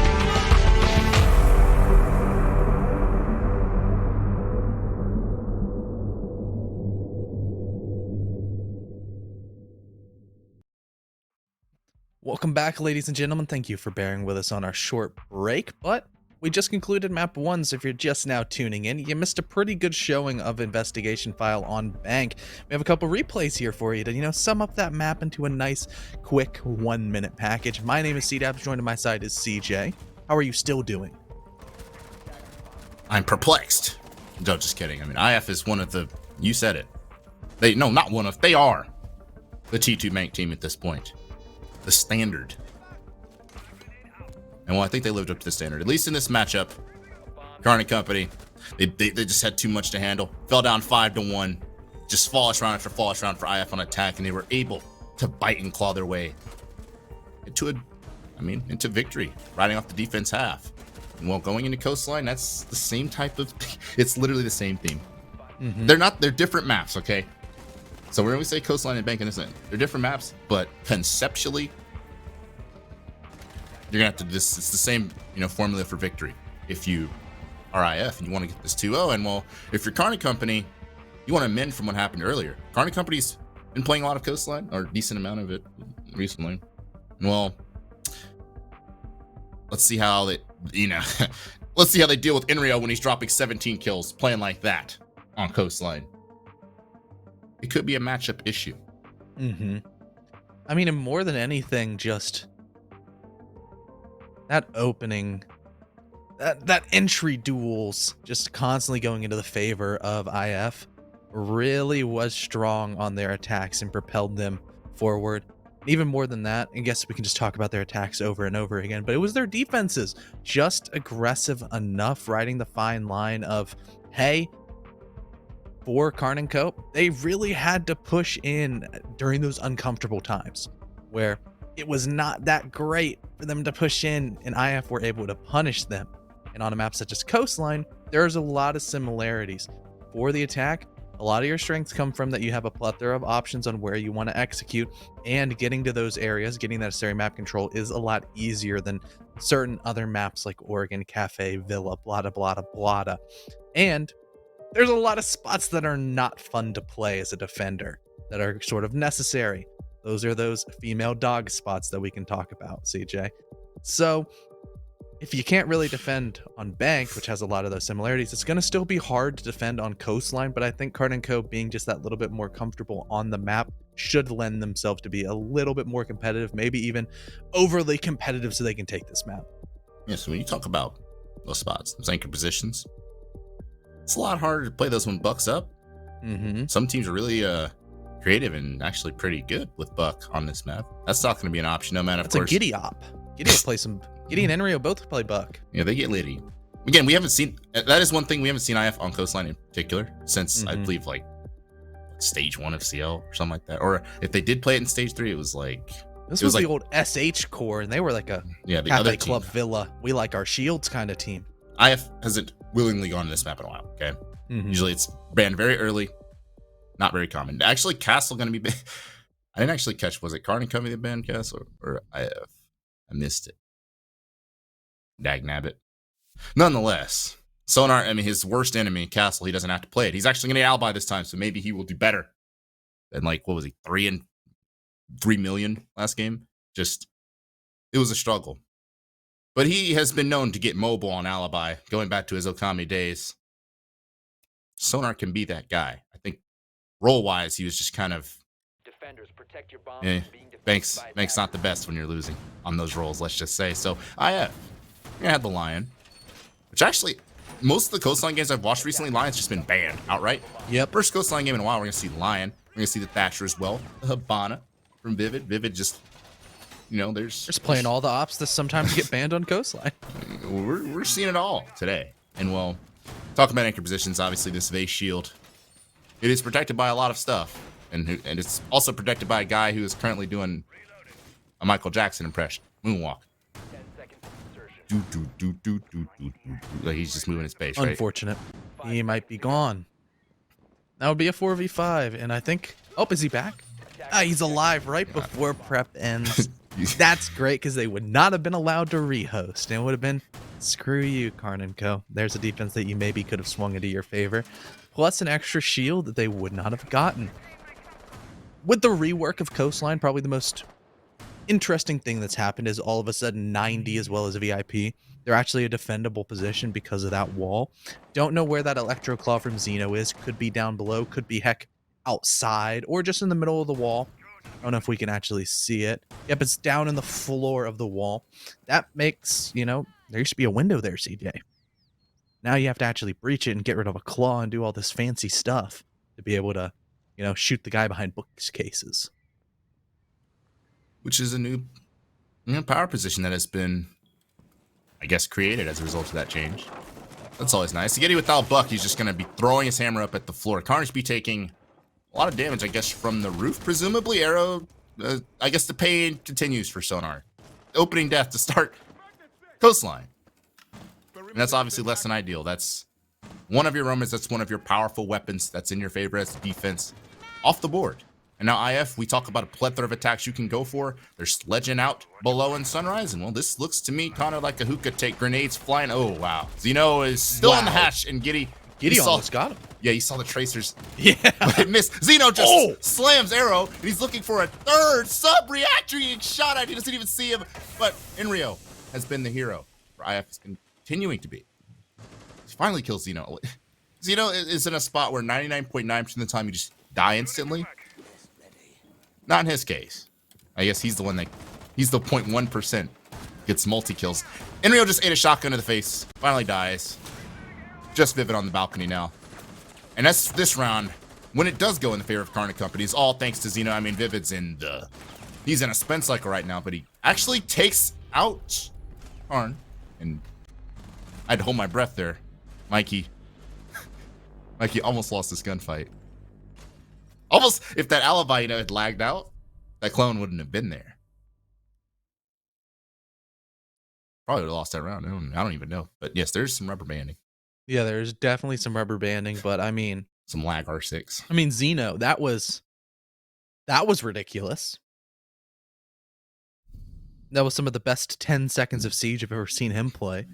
Yeah, like Sub was getting shot at, like there are at least 10. Look at the replay. There had to be like 10 different shots. Look, he's just holding a spray on Sub. Yeah, that was wow. He didn't see him. That's one hell of a case of perspective, I must say. Or Sub just didn't eat his Wheaties this morning and didn't react.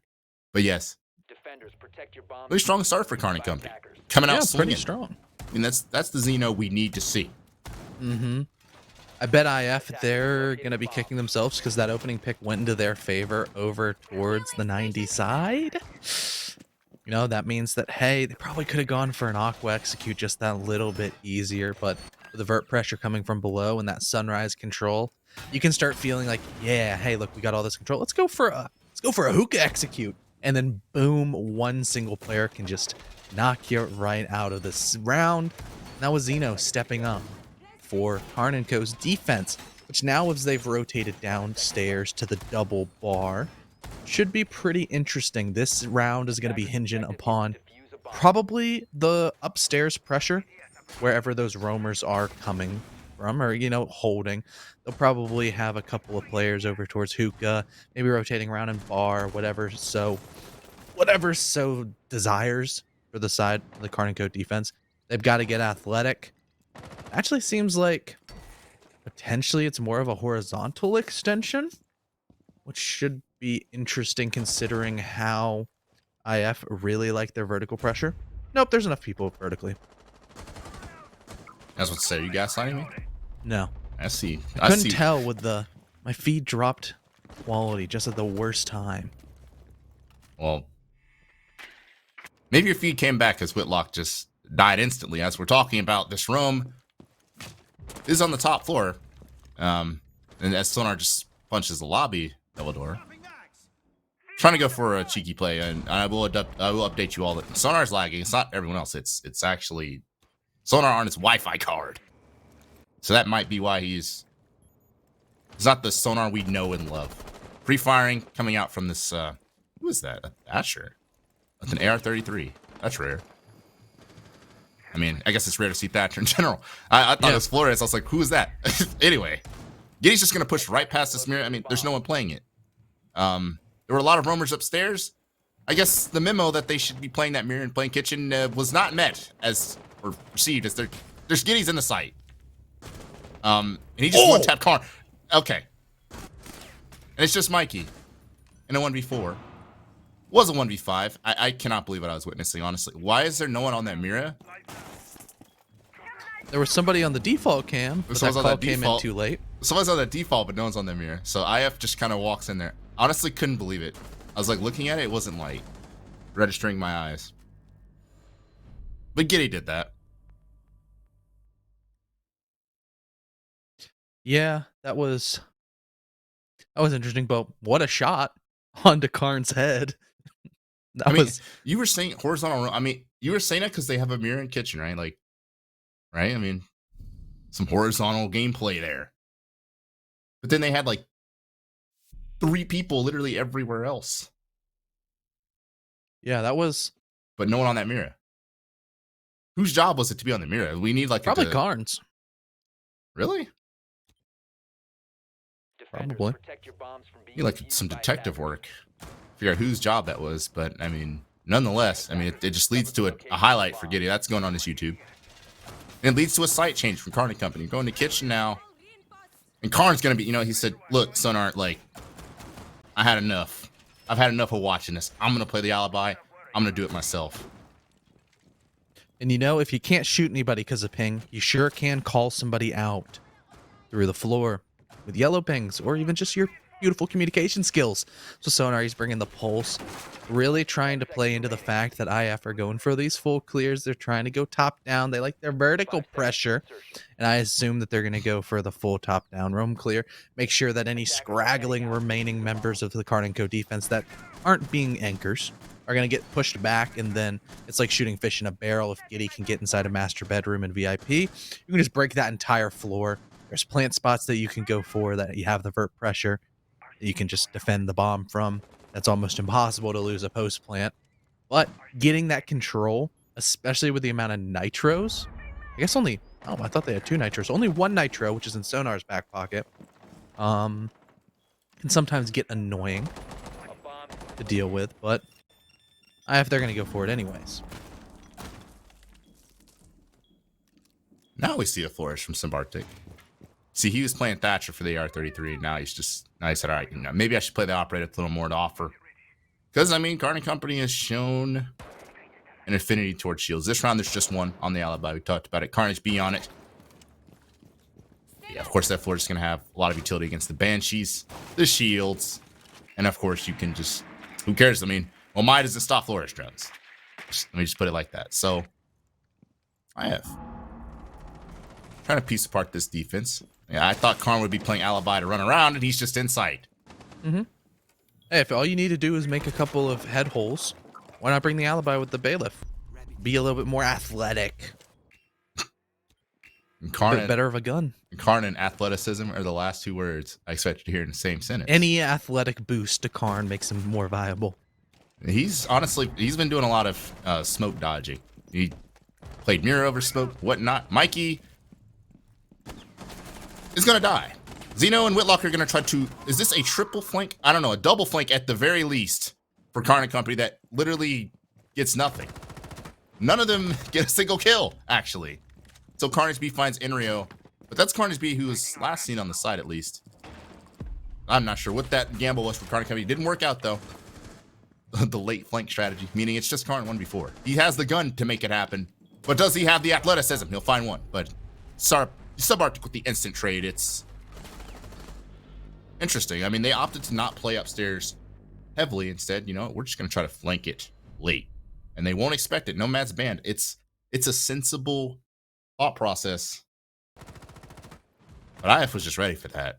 Full stop. Yeah. That was very well cut off. And flanks watched, secured for IF's attack. KARN & Co., that was almost like a LATAM style defense that they knew that the win condition was the attackers getting control of VIP. So they said, screw it. We're either going to die in a minute when they get that control, or we're going to die when we sprint up the staircase trying to kill them and retaking that area. It almost worked. As much as it looked horrible, I still liked the idea that KARN & Co was going for, because once again, if that control goes through, they're going to lose the round. So why not go down fighting? Why not kind of die trying, at least trying to take any sort of control into your hands, as opposed to just hoping and praying that IF make a mistake. You kind of press the issue and almost force them to make those mistakes. Yeah, I mean, I could see the idea a mile away. Thing is, IF literally did as well. That's just kind of how the cookie crumbles sometimes. So we're back to hookah again, where KARN Company, thanks to Xeno, who I was about to say he is the only one to kill, but there's a couple others. There's a lot of donuts, but Xeno actually went Nucleosis. His kills are the most meaningful of anyone on his team because, well, quite literally, it's the reason KARN Company has that one next to their, scorecard at the top. The guy hit a Twitter clip. You did. I say that. Follow R6Xeno on Twitter. You're probably going to see it. That was ridiculous. But I hope that our social media person got that. That was a beautiful clip. Maybe it's already on Twitter.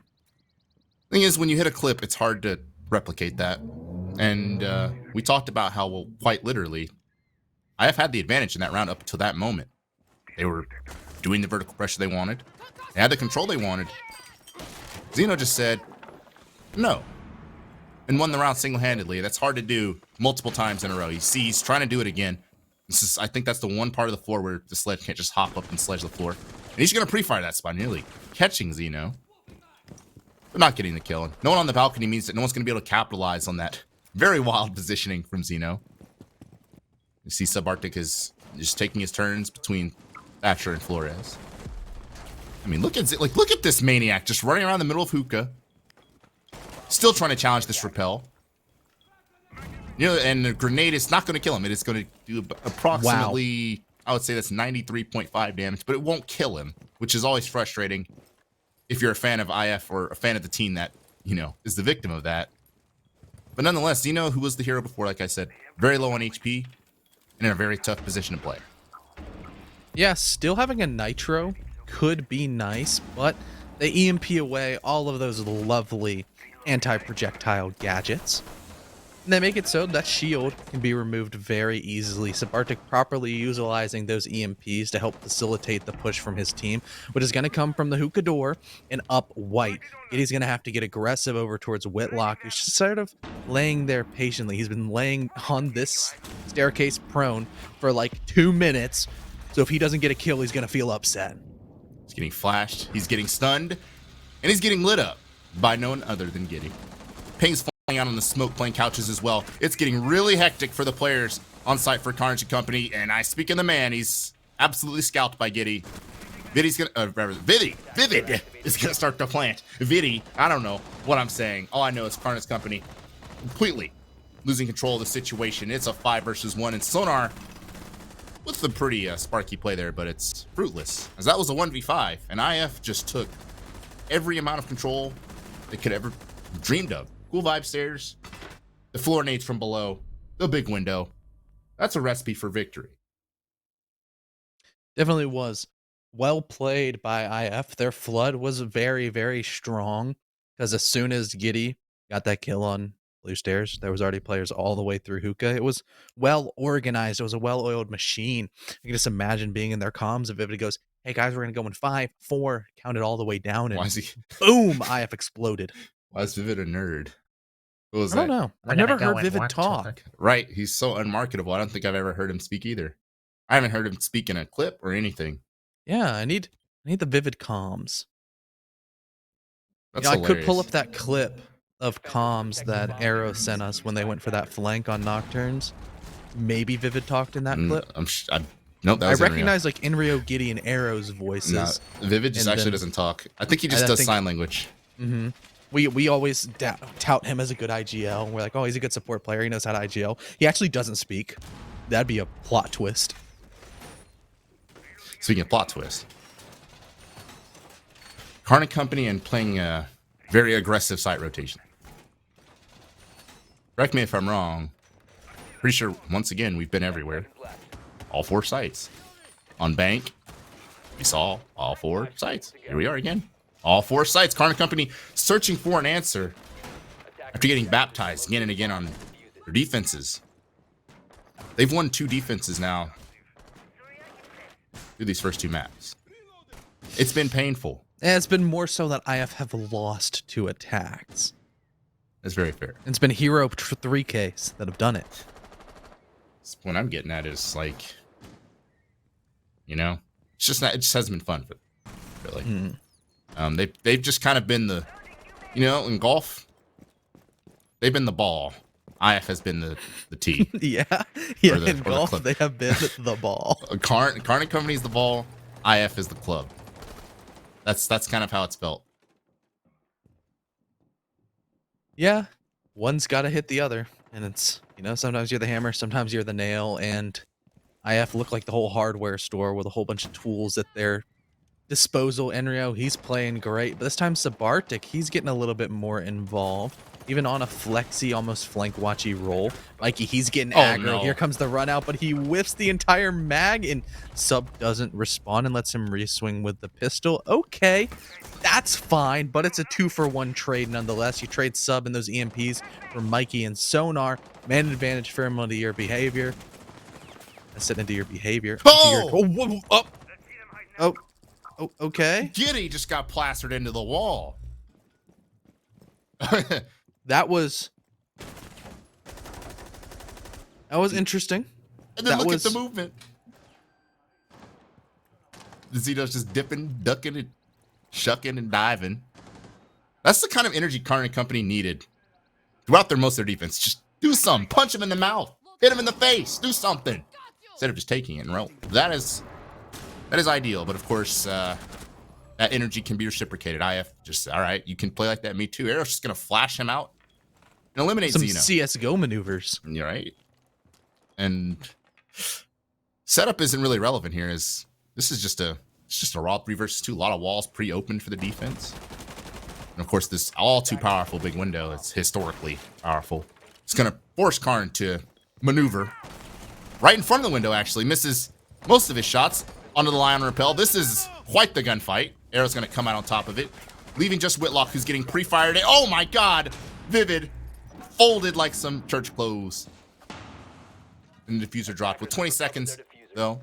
Whitlock does have a C4, meaning he can deny the bed plant, potentially, if he decides to play close on that single door. But instead, he's going to actually look towards luggage, which might be the opening that's necessary for IF. He's not necessarily in position to deny this plant. There's not enough time to throw this C4. It'll come out anyway, but it's late, meaning, well, this is a post-plant situation. Arrow actually decided to take quite the rotation to the roof and into a corner, meaning they're going to have to play a crossfire here, or Arrow's going to be in a pickle. And, well, Enrio, name a better guy at holding crossfires. IF continue the dominance on attack, and that's despite all those nasty shots that KARN Company was hitting. That's demoralizing. They were hitting ridiculous shots. Some of the better shots you're going to see, like, in the group stage, honestly. That was ridiculous. You know, I was still so confused from just Sabartic not reacting to an entire mag going by him, then 2 seconds later just running out again. Like, I was misspeaking, and then all of a sudden Zeno hit that insane shot, and I don't know. That round just flew over my head, but well done by IF. There was, sure, a lot of adversity there with some shots definitely making the IF players be like, wow, I just got smoked. But they still came out on top because their positioning just looking good. Their cutoffs, once again, clean. Haven't really paid attention to a whole lot of their drone work, but more so on the cutoffs and flank watch kind of ways. But considering KARN & Co can't really get anything going aggressively on the defensive side, probably indicative of, yes, IF are doing their full due diligence. Mr. Vivid, as well as probably Arrow, are doing well on their drones. Their 5 and 6 keys are definitely, they're bound, making sure that those intel gathering devices are being used properly. They are bound. They are bound. Hey, they're not no drone Jeromes, CJ. You know, that's, can't believe we're saying that, but That is a thing. Some people just That is a thing. don't drone. Some teams come to Coastline and are like, yeah, it's time to just play ranked. Time to run around and kill everybody. No. I Coastline is genuinely think intricate. It has layers. Sure, sometimes less layers than maps like Cafe, but it still does take coordination more than anything. I feel like some people play this map like they turn on their favorite Spotify playlist and they just start playing. They don't actually You got some young boy blasting in your ears. Yeah, I don't think they actually like drone or do anything. But I mean, IF is. So here they go. Droning out. Well, speaking of drones, look at those observation devices flying through the top floor to, well, determine that KARN Company once again is ceding that over to IF. Potentially, Connor, potentially with the caveat they will flank up again. Though, of course, last time, and it worked too well for them. So we'll see how they play. I see two people flanking up, I think. They're doing it again. This time it's cool vibes. If the other stair doesn't work, we'll try the other staircase. Whitlock. There's only two of them. That's something, right? Whitlock and Mikey have worked their way back up to Hookah. But the thing is about this map, it's like a wreck. It's a box. We're literally looking at it. There's two hallways you can go down. And if IF has half the drone game we think they do, they are aware of what the hell's going on. Though, of course, KARN Company has intel of their own with Sonar, who's known to be an incredibly good intel player himself. He's going to get that kill on the Giddy. That's critical when you're talking about the vertical play on this site, meaning, I mean, what, Enreo's going to have to use his breach charges. That's still an option for IF, but it's still a headache nonetheless. Impacts flying out as a long angle, as disruption, but Arrow has been incredible holding the flank throughout this series. And he's going to continue to do just that. Breach charges from Enreo. Yep, that's the second string soft destruction. And it's going to pay off. A kill on the KARN, but Whitlock with the long angle on the Arrow, actually, the flank wash. So that's going to open up an opportunity for Whitlock to fly down this hallway and perhaps further the lead for KARN Company. But look at Enreo. Enreo's literally laying under the bed like, oh my God. And Whitlock has no idea where he is. Neither is Mikey. Enreo's just laying in the corner. Subarctic's just in the site. There's two defenders upstairs, keep that in mind, and one in courtyard, meaning that site controls IFs. Where in the world did KARN Company go? Sub finally goes down to Mikey above. And look at Enreo's still up here. That's a development I totally forgot about. Crouch walking menacingly. Mikey has no idea. Mikey has no idea that Enreo just laid under the bed and played dead, meaning there's a Vivid in the corner with the diffuser in sight. He's probably going to plant. That's one of the most predictable things in Siege history. Vivid and planting. Vivid and planting. It's going to go down, and Enreo's covering. Refireable angle for Zeno. He'll win that fight, and Vivid's going to get the plant down. Vivid's going to narrowly miss those shots. So 1 versus 1. This is critical for KARN Company. If they lose this round, it's very difficult to see them coming back. But if Zeno can win and manifest this one for his team, that would be huge for the momentum. But Zeno has no idea his lobby. Or he does, actually, I guess. A pre-fire on the Vivid, and he'll down him. And that might be what KARN Company needs to stay in this, both mentally and literally. So now that's 2 rounds that you could argue Zeno single-handedly won. Yep, both of them. One of them a massive 3K in the mid-round, and now a 1v2 clutch post-plant. That's rough. Vivid. I wonder how Zeno read that, because that was a beautiful read from Zeno to understand that, hey, he's not going to sit outside of service. He's going to rotate into lobby. That's some big brain 4D chess level maneuvers, because for Vivid, I thought that was a good play. It was smart. It was a good rotation, but he got caught sprinting at the wrong time. Zeno was just hitting all of his shots. I think also, like, Zeno, like, started to diffuse. I think his, like, one little bit of his knee was, like, shown. It just so happened. I mean, I can understand why Vivid didn't go for the full-blown, like, spray in that he's Sabana. Like, you missed your you shots ain't got there. bullets. Yeah, you missed your shots there, and you've officially fumbled the bag. But fortunately for Vivid, I don't think he got maybe 1 or 2 bullets off. I mean, the bag was fumbled regardless. And I say that, I mean, this is doable for KARN Company. This is only a 2-round deficit now instead of the dreaded 5-1, which, you know, very well could have happened. Very well could have happened. A dominant 5-1 at that. 10 seconds left before insertion. That is critical. That guy has single-handedly kept his team in a fighting position to perhaps force map number 3, but IF hasn't really played this map. This is historically one of their least played maps. I'm really interested to see how this new developed team, how they've grown over the year, how it translates to Coastline. Because honestly, last time I remember it was like Stage 1. I don't remember last. Yeah, I it was a literally don't remember long last time ago. So let's see how it goes. CJ, I don't want to gloss over, yes, the Osa. Oh, KARN is just doing he's dodging smoke, he's dodging hard breach, and Enrio's not doing a very good job of dodging the repel Mikey. He scoops up a freebie off of Enrio just being in no man's land, caught out in the middle of the bomb site as the vertical pressure comes, or pardon me, the window pressure comes through. Giddy will also get the same treatment as KARN and Co. They're just picking up free kill after free kill. Make that 3 in like a minute. You can tell obviously, deservedly so. I think they're feeling very confident in their fights against KARN and Company. For the most part, they've been playing exceptionally well. Why not keep it going? But it's not necessarily paying off for them as KARN's going to start planning. Subarctic is being Subarctic. Downstairs below. No C4, just impacts. Just having a martini in the blue bar as his team dies upstairs. Impact's going to hopelessly fly out at nothing in particular. Just going to blow up some shoes on the ground in hookah.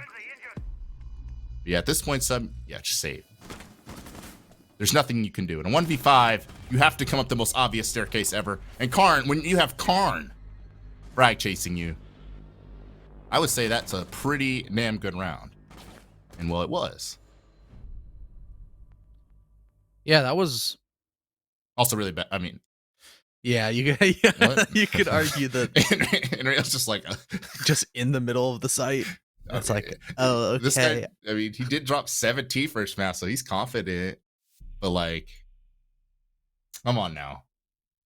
Mikey's still not somebody that you want to challenge on big window. Don't care how confident you are.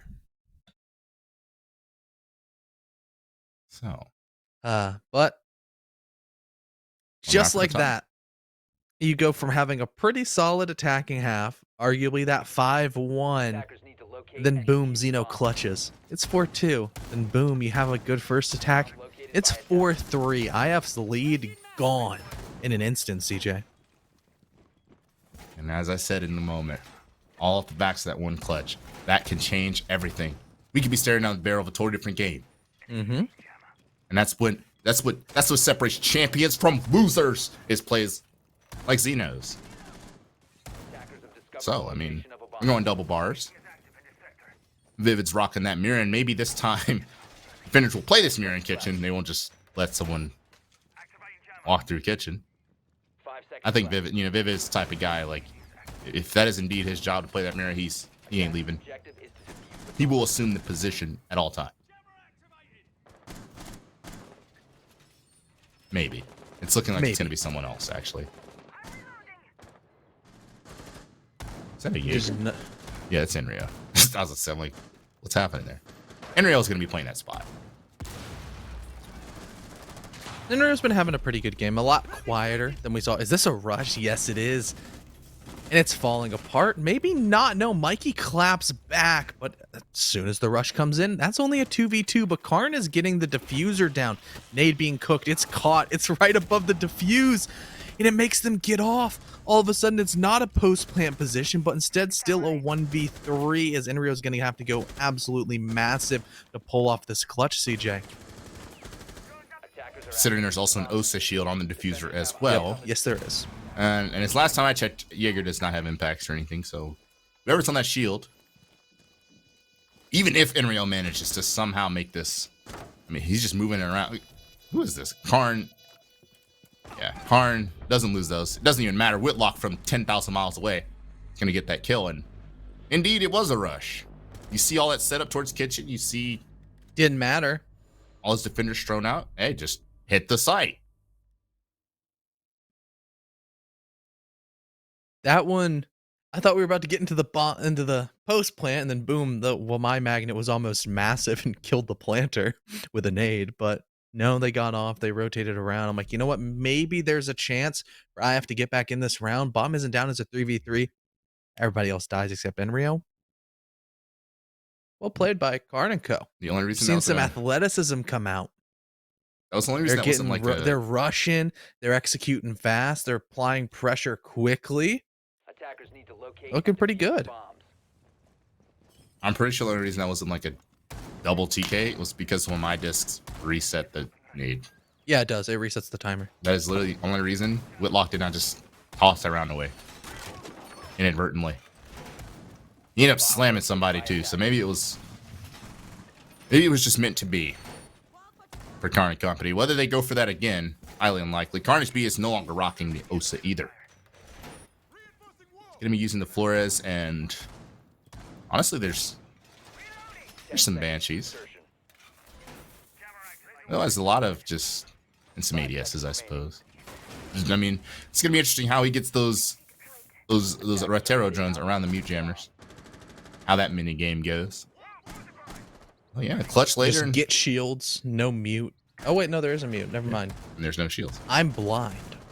Arrow is the mute.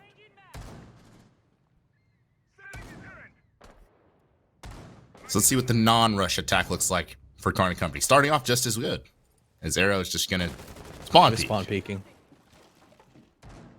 Arrow. Aristotle. You know, he picked the MP5K and decided we need to create some momentum here. Fortunately, he did the opposite, and he's further increasing the confidence for KARN Company. They now hold a decisive lead and potentially a chance to, well, take the lead overall. Skitty's not playing necessarily his strongest game either. Something to keep an eye out for. Upside down repel, holding any sort of aggressive action in check. And Giddy's not going to be able to waltz up these stairs. And with that, I mean, since that's the case, KARN Company has a lot of control of the top floor. And on blue bar and double bars, Connor, that is That's more scary. than you could ever ask for. Mm-hmm. That's not fun to fight against because there's pretty much one singular position that you can play inside the bomb site that cannot be seen by vertical. And it's the spot that most attackers like to plant in.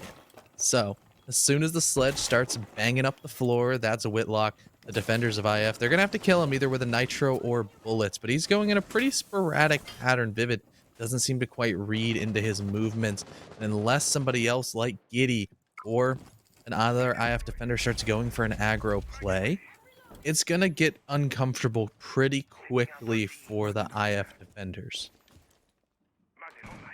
You can see IF defenders almost getting restless, looking for some sort of opportunities from the very limited positions they have. Just look at Sabardic trying to do something. The opportunities just not presenting themselves. Vivid playing that spot you talked about. Well, attackers like to plant here. A lot of ADSs, the mute jammers. Vivid narrowly missing an opportunity on the Flores, and I don't think Carnage B will give that to you again, surely.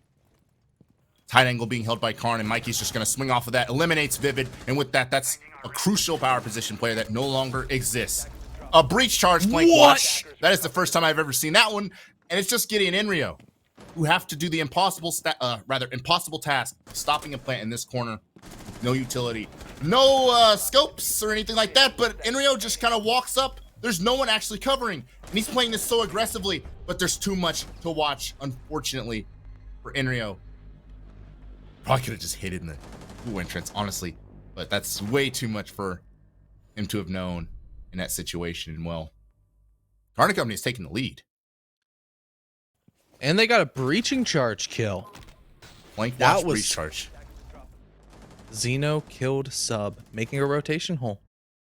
Did you do that on purpose? No, he was just making a rotate. What if he was doing it on purpose, though? Nah, there's no way. Like, you just have a drone there, and then you just like... Nah, there's no way. you just use it like a C4. Yo, he's flanking, hit it. And you just blast him. I'm gonna, I don't care. I'm gonna err on the side that he did it on purpose.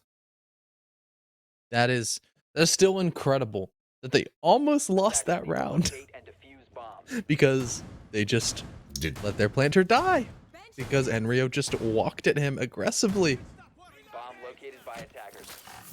Well, producer agrees with me, C-Daps. It was on purpose.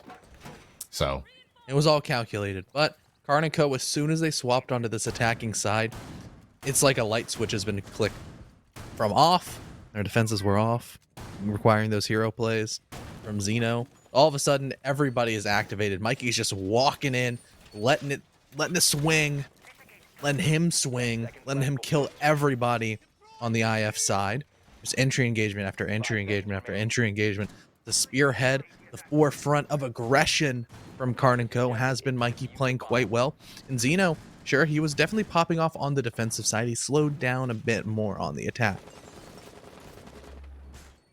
this is the Mikey that we had lucid dreams of. Top fragging, taking control, pushing when necessary. You can see just how much that means to KARN & Company. And their machine, Mo Enrio, looking like he's going to try to contend with Mikey. He's repelling off that awkward balk. We commonly see the pre-fire come from this window. And Enrio's just going to shoot the wall and then into Aqua, but not through the window where he could have potentially found two KARN & Company attackers, but that won't happen. As a result, well, they're going to get in and they're going to do what they do, sledge out and create vertical. It's the same story even on Kitchen as it is on double bars. Vertical plays everything, and Carnesby's once again rocking that Osa. And honestly, what could he do with that on service potentially? I'd love to see what he ends up doing. He's popping a drone or two, trying to hold down Sunrise, but again, that's not necessarily the focal point of this. Zach's just making it hell for Vivid right now. And well, how long he lasts, and whether he lasts, will be the story of this round. Yeah, Xeno, he's going to take out Enrio. That's a good first frag. Once again, the opening engagement swinging into the favor of the KARN & Co attack. And Xeno's going to tag on for two. Because why not? Just keep on getting these free kills from the vert. And look good while doing so. All of a sudden, this round was pretty even. Maybe the Nitros from IF could have come alive. But they don't have any. They don't have any way to challenge the vert besides good old-fashioned bullets. And Vivid, he's trying his best. He's watching these angles, and Xeno, he's watching them back the other way. Yellow pings showing that, yes, there is a player over towards Kegs in some sort of position. But Arrow, he runs out the main door. He gets cut down by Mikey coming down white. No, he actually gets away. Vivid's the one that falls, and it was just a marker for death onto Arrow as he's cut down just a couple seconds later. It's a 1v5 required from Sabartik, and he's just going to get immediately destroyed. A flawless round from KARN & Co to put them on match point, CJ. IF struggling to win a round. Actually, they flat out have not won a round since that Vivid and Xeno 1v1. And it just seems like it's been the same story, really. KARN & Company gets the control they want. There's not much really in the way of resistance. Not dynamic resistance from IF. It's Sledge City on the site. And they're just kind of doing it what they want with ease. And executing and closing out the round very, very efficiently. And the thing is, I say that, like, we saw what happens when IF did resist. I think, well, the last time we saw Hookah, and Arrow's trying to peek the big window, just gets folded instantly. Yep. Arrow tries to spawn peek, gets folded instantly. You know, like, they're just getting folded like omelet, church clothes, quesadilla. I don't know what else you fold, but I mean, they're getting whatever. laid out. They're getting laid out They're like getting some laid t-shirts. out. Getting laid out like some laundry on the clothespin. It's been rough for IF. I mean, there's now 4 rounds in a row going into KARN & Co. Its favor. It doesn't seem like they want to stop. They've just been pushing in. Xeno now, as soon as I called out that he maybe slowed down a little bit on the attacking side, explodes for what, a 4K? Last round, I think Mikey stole his ace technically. And everybody is getting involved. I mean, even Sonar and KARN, 5 and 7, 4 and 7, 2 plants for KARN. That's not bad. If those are your worst players, then you're definitely doing something right. And KARN & Co trying to make a flawless attacking run can definitely do this if the first frags once again go their way. the little bit of timing that literally could have been the case. Frag having a, an opening kill go their way. Subarctic narrowly gets away. You see just how, trying to play this aggressively, trying to deny the attackers getting into Sunrise. And for the most part, they've succeeded, at least for the time being. Enrio's still in this position. There's no pinch coming from the service side of things in terms of room clear. So he's going to get away with sitting in that position. And Xeno's actually going the Aqua Balcony as well. Whole lot of outdoor pressure coming out from KARN and KARN and company. And we talked about it for the map. This is an opportunity. This is an option for the attack. Sonar just died on that Osa shield, by the way. It's an option for the attack, but at least this round, it's not the best option. IF just holding firm. KARN and company, well, they have yet to really generate much of anything, any sort of momentum in this round. There's a lot of time to kill for the defense, too, to just kind of... They have the smoke this time. That'll help with killing a lot of the time, plus the nitro from below. Maybe if arrow, there's some bulletproofs or anything like that. Nope, there's no intel, but there's a whole lot of bullets coming down range from KARN. He'll take down Giddy, and he'll also take down Vivid. Subarctic, he's DB&O'd. All of a sudden, this round goes from definitively into the favor of IF to having Xeno planting the bomb in default, potentially post plants, but then impact nades come down from below. It's the wrong plant spot. It's Xeno in a 1v3 because KARN is downed. This round has been hectic. This round has been crazy. It'll be capped off by a Ferrari swing of arrow as they don't even know KARN is DB&O'd. They'll finish him, finally confirm it, and go to match point again on max regulation. I don't know. That round was pretty interesting. For a minute there, I was going to say, well, it's like, it was, I don't know, it was Vivid and Giddy. It's like those two, like, imagine if Rainbow Six Siege had fantasy teams. Mm-hmm. It was like Vivid and Giddy had, like, was it like, who got the kills on the balcony? Whoever it was on the balcony, that guy was on Giddy and Vivid's fantasy team. So they just died to him so they could get more points. I don't know what that was. I don't know why they decided to just, I don't know, walk in front of the door when there's a Gnosis shield. They're clearly on the balcony and not pushing anywhere else. That was a brain fart from IF. The thing is that they had killed somebody on that Osa shield before. Sonar peeked for like a millisecond and got his head cut off. You just don't gotta do anything. Why do he goes, you know what, dude? I killed him once. I'll do it again. Why do you even do it again? Why do you even ponder peeking in a 5v3? When I don't know. It's KARN's team and they're sitting outside. You know what that round was like? That round was not IF, CJ. You don't think so? That was a Parabellum defense. It really was. Like that was a Parabellum moment. That was goofy. But they still won the round in the end, thanks. Enrio. Once again, I'm gonna mention it's his birthday. Those impacts were ridiculous. And were round-winning impacts. Quite literally, because the other two, we got the other two who were like, they got money on the game for the other team, right? And then the other IF defenders were just off-site near theater. Like, for all intents and purposes, somehow that was KARN and company's round to win after the peak from the balcony, but they end up falling short thanks to Enrio. And well, indeed, Connor, we are in match point once again. IF in survival mode on kitchen. And look at that. Two guys just kind of waltzing around upstairs. Look at that. I think it was a Malusi and Rooney. And KARN and Mikey is in the building within 15 seconds. Why not? Like usual. They boarded off the... I was going to say they just seated Office away, but Arrow's over here. A lot of defenders upstairs, and they just kind of barricaded off Blue Bar and whatnot, so why not? Get in there. Like swimwear. This was the round that Xeno went huge off screen, upstairs, and getting some cuts here and there. But now with the attack going primarily from the sunrise direction, it's a horizontal, not pushing into the vertical pressure where a lot of the IF roamers are, but they seem to want to go down onto the same plane. Down goes Arrow, the aggression from KARN coming out.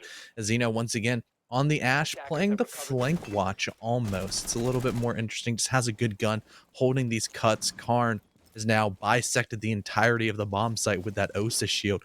Fragnate's cooking away to destroy that bulletproof camera, denying the intel of the defenders, which Enrio definitely wants to go towards so he can stop the plant from above. As Mikey goes down, so will the OSA shield, hopefully from that nitro cell tossed out of Subarctic's hand. It's still live, CJ. Pretty sure it was still in KARN's hands, so it didn't die. Meaning, well, there's also kind of a new alarm throw from Subarctic. I mean, again, we got... I mean, who is that? Is it Subarctic or Jared Goff out here throwing C4s? We see Vivid throwing the smoke, denying as much as he can, because this is a very direct take from KARN and company, just trying to force this kitchen door with the OSA. But considering Enrio, who has been the man of the hour, is literally holding this door with his life, and there's just no pressure above whatsoever.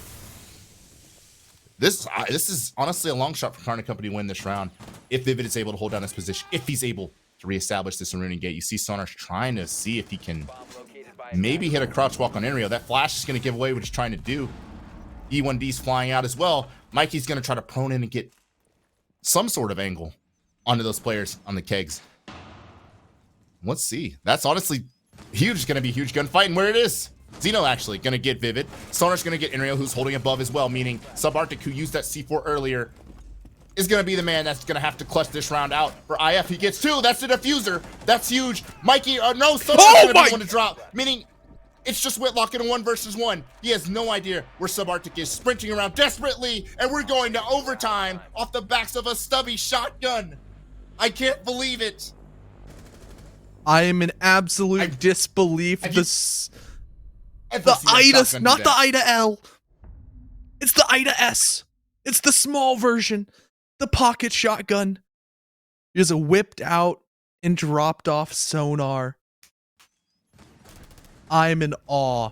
Once again, you said it was a long shot for KARN and Co to win that round, but wow. I didn't think it was going to be a long shot clutch from IF to win it. Where Zeno went huge, that kill towards the rotate hole. Absolutely massive. Everybody dying in unison, leaving just Subarctic with no nitro to try to stop the plant. But he gets down and dirty. He gets physical. He vaults the rotate hole, starts shooting people, whips out the shotgun, kills, and then hides. Plays time. Masterfully clutched from the man who we do give some criticism towards, because we know he can make plays like that constantly.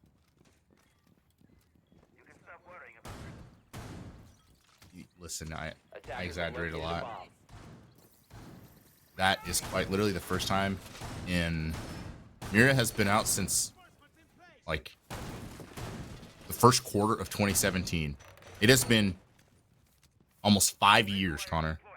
And I have never seen that shotgun do that before. Every time I see a Mira pull out a shotgun, like, in desperation like that, the round's over. GG.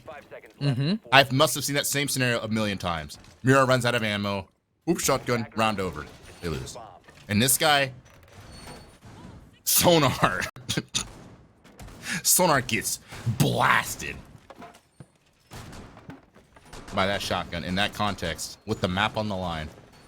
I've never seen anything like it. I don't know what to say. This game is not disappointed. And it's just as much criticism we said towards KARN and Co. Their defenses, they were relying on hero plays and crazy clutches.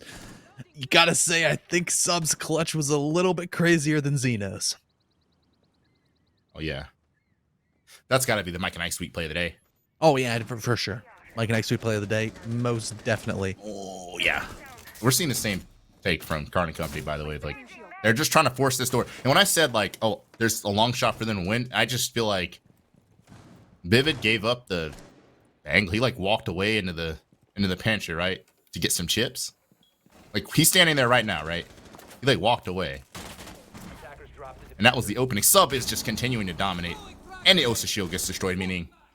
Why are they doing the same take? Yeah, it's this...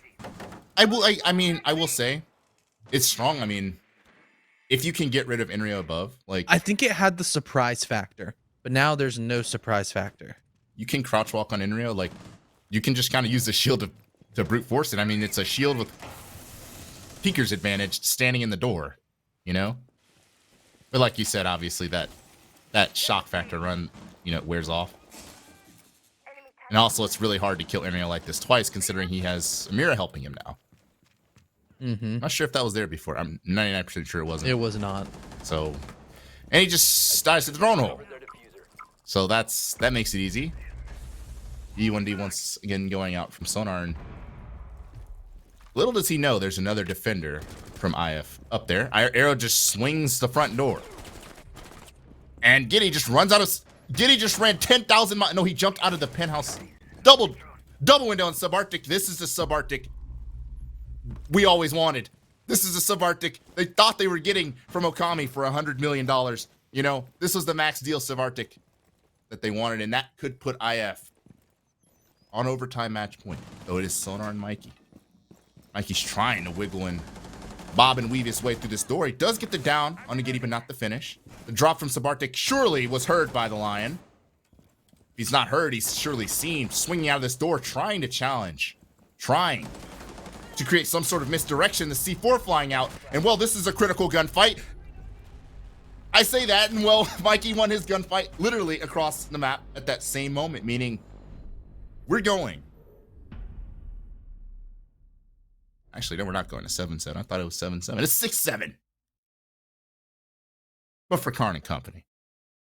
That was very strange. They both won their gunfight at the same time. I just don't know what's happening anymore. I don't know. I do not know.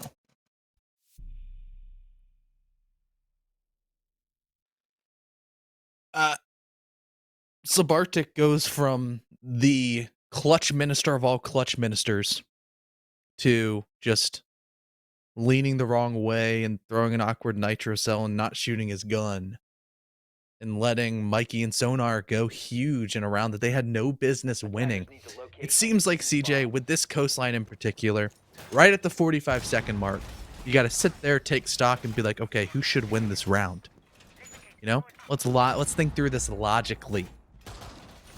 Oh, IF, they're up. They have 5-3 man advantage.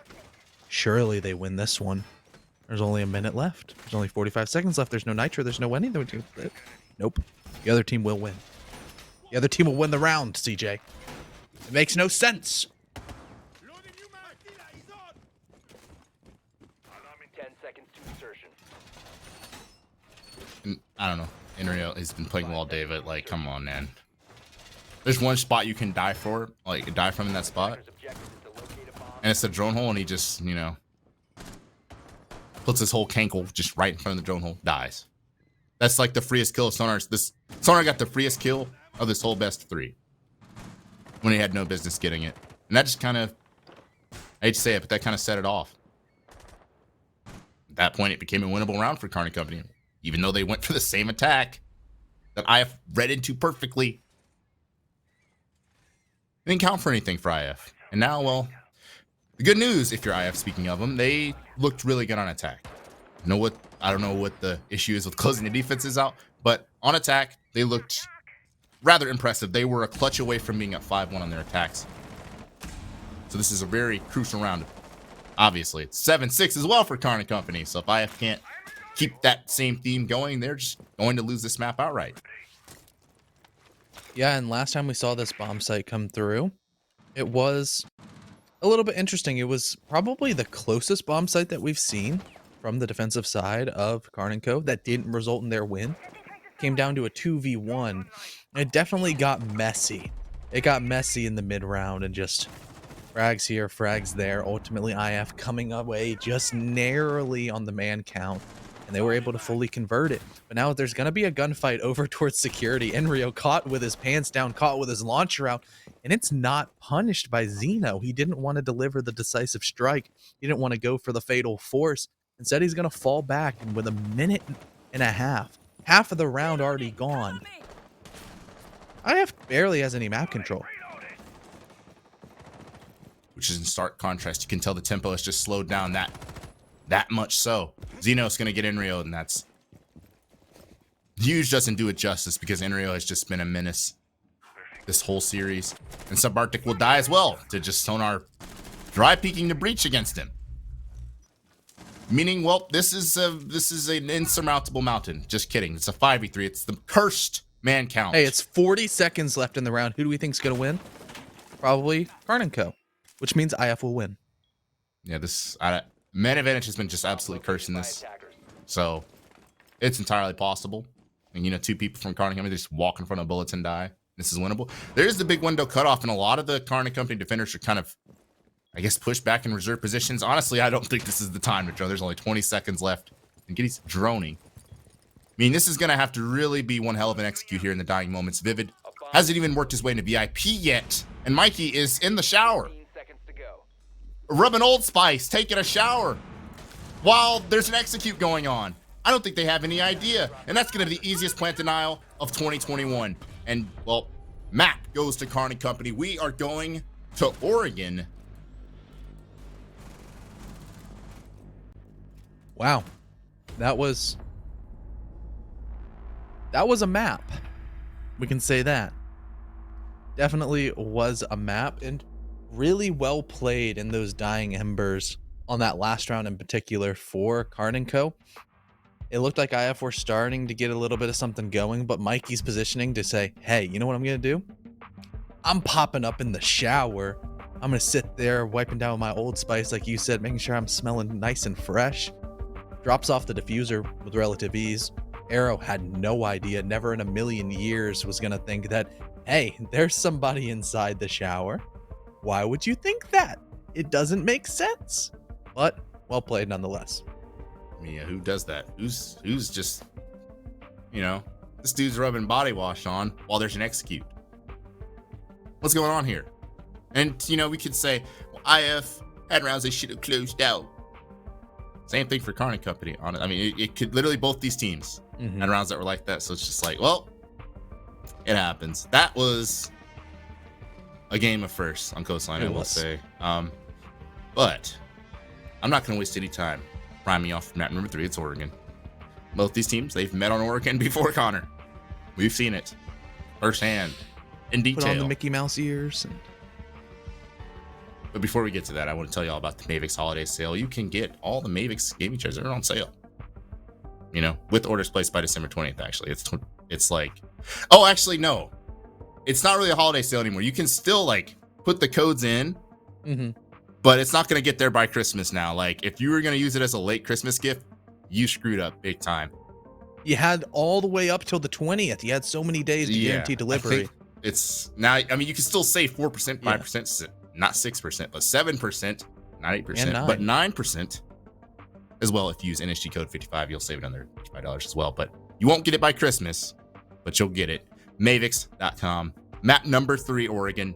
Stay tuned, because if it was anything like before, it's going to be ridiculous.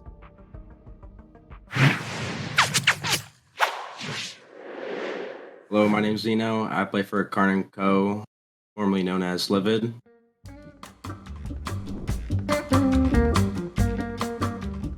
It's very important just to keep the game day reps going. Skip a beat. It's gonna be pretty hard because T3 play like idiots, just swing stuff for no reason. They just gotta be ready for it. So it's gonna take a little bit, but eventually I'll get it.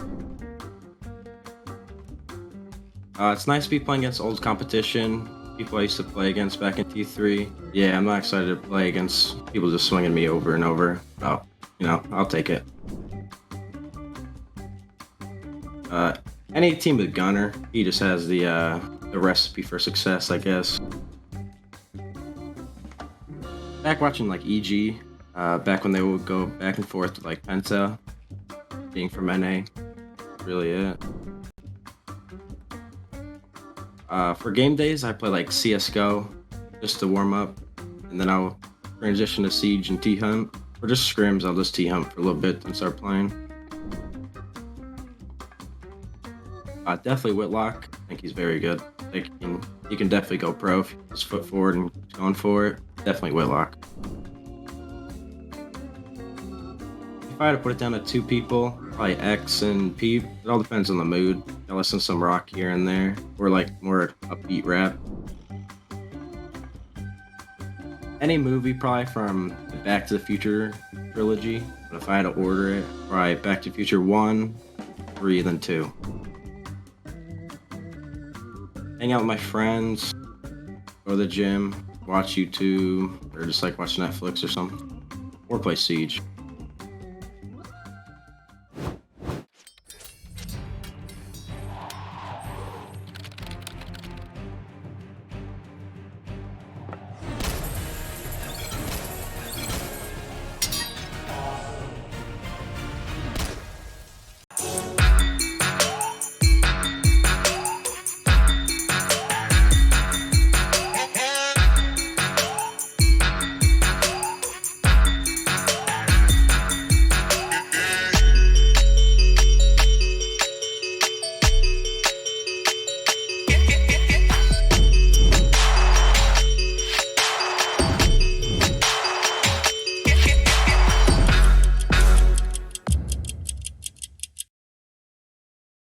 B3, make that a 1v2. 2 seconds left. It's gonna come down. Favor making a third as he looks up. Bacon he finds the drop. Three. Stunning here from.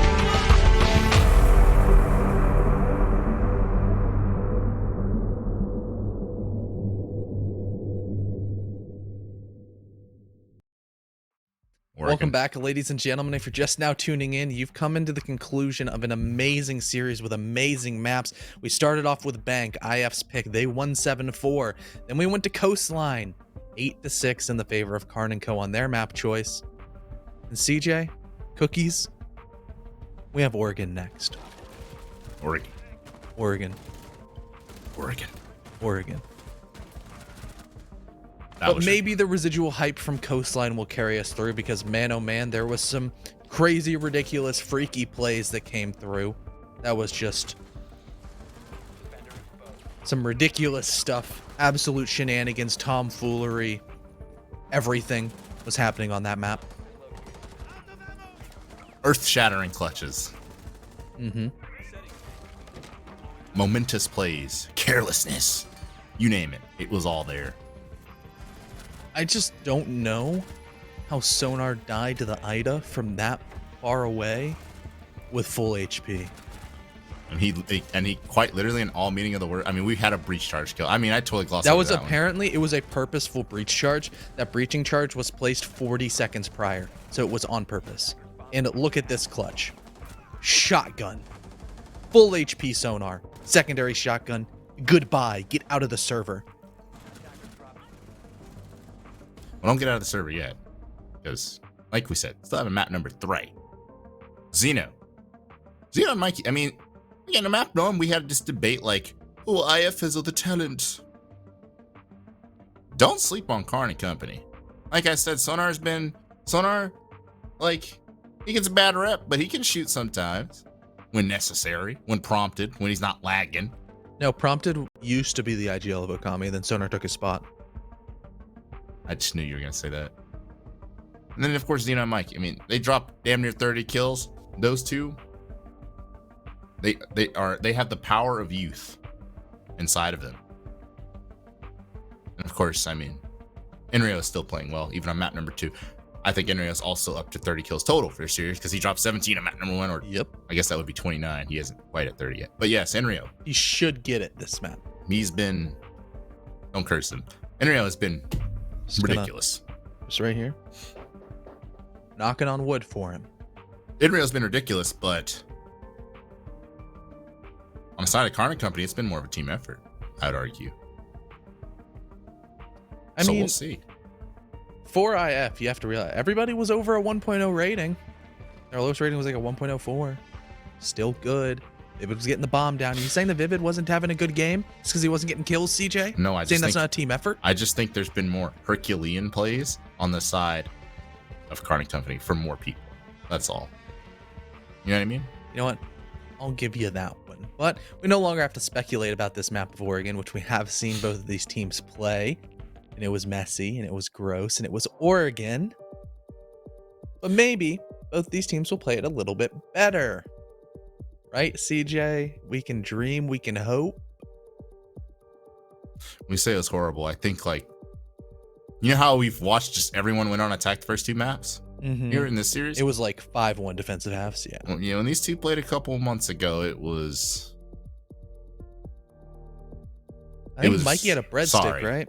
Mikey just like couldn't get a kill. Yeah, that was Mikey. I think Mikey's only. I don't know if that was the game where Mikey he got Mikey had that 1v3.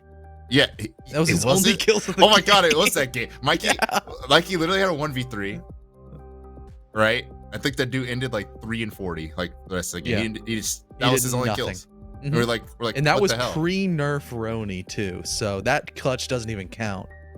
And we were like, dude, is Mikey's brother on his account? That's literally what that came from. That's where that came from. So that was where Lay Mickey came from. We called him a traffic cone, and this is where we said that Mikey had his little brother on his computer. That's where all of those bits came from. So my expectation,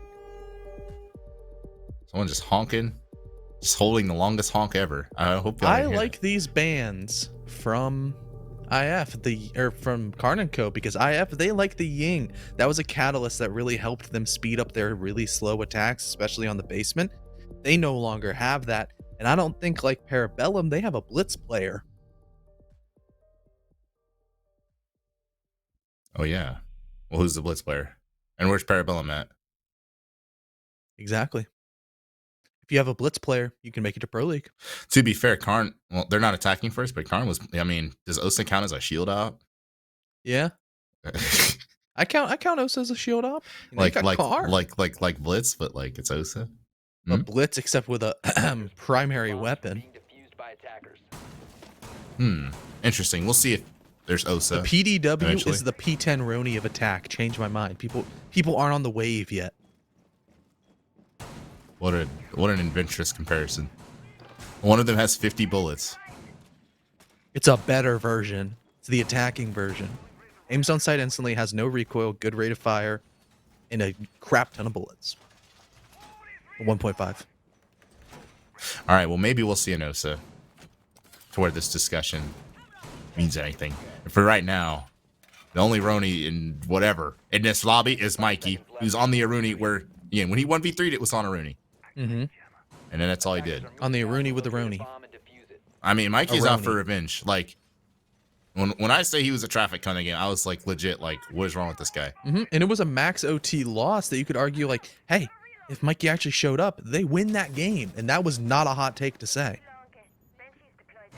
Let's see. I mean, he can redeem the dream here with the performance, a solid performance. They're starting on defense. KARN & Company. Xeno, I wouldn't say this is a full-blown just roam, but there is some roaming occurring. Getty's going to be on that Twitch over something like Flores. Singing one for the Twitch. When there's a lot of mute jammers just in places of interest. Mm-hmm. Yeah. Giddy on the Twitch. Maybe it's a little bit more for fragging, but with how IF like to utilize their utility, you gotta think it's probably here to just get rid of things like those mute jammers. Because of the buffed range of Twitch, you can take those things out from Narnia if you can just get a clean line of sight with them. But Enrio, he's trying to get a clean line of sight into Kitchen. That's going to be for him to just walk on through. There's a drone gathering intel. Xeno's inside of security. Sonar's trying to hold his walk up. But Enrio walking straight up, he's going to go through the kitchen door and die to Xeno. I'm not sure if that was a wall bang, if there's just a rotate there that did not calculate for. No, that was just a straight up wall bang based on where the Melusi is. And that's pretty unfortunate if you're Enrio. He's going to die instantly. And I'm not sure if the rest of IF has any clue that Xeno is still just at large in this position. Arrow will get a spin around and turn on to Mikey, but more importantly, the Melusi's still laying here in security. Unchecked. Undroned. And will likely ruin someone's round. Someone's going to be very upset. Arrow's actually looking there like, Arrow? Arrow sees defeat. And Arrow still loses that gunfight. Arrow, oh my dear lord. Even if Xeno dies here, that was worth it. That's the Maverick. That's disgusting. The fact that Arrow, he saw the taped up beat, like the taped up boots. Mm-hmm. And they just probably were not hitboxes or something. I don't know. He's saying the game's broken. I don't know if he's lagging or if he was shooting actually shooting and just not, it just wasn't hitting. But either way, IF, instead of coming out on top there, gonna have one hell of a 2v3 to overcome in this dying 20 seconds. Where, I mean, Sonar's holding quite the cross with Whitlock as well. Whitlock's up on the box. He's gonna down Subarctic, leaving just Vivid. With 5 people to kill and 5 seconds to do it, I don't think that's gonna happen. He's not even looking at Sonar. And KARN Company takes first defense. Again, this was a defender-sided matchup the last time these two met. Obviously, different iterations. At least thus far, it's, well, the same theme. Yeah, interesting round. Xeno going absolutely massive. Where, I mean, insecurity, that's a 1-for-1 spot, but more than anything, just staying alive for so long and creating more chaos. Able to take out Arrow. You could say, yeah, Arrow falling. That one hurts. He's a pretty good gun. He's a good gunner. He's good at getting those late round frags, opening up the round. But more than anything, it was his nades going silent. And you know what's a really hard position to clear out without nades, CJ? Freezer. Guess where the IF attackers were trying to push, where they all got systematically eliminated? Freezer.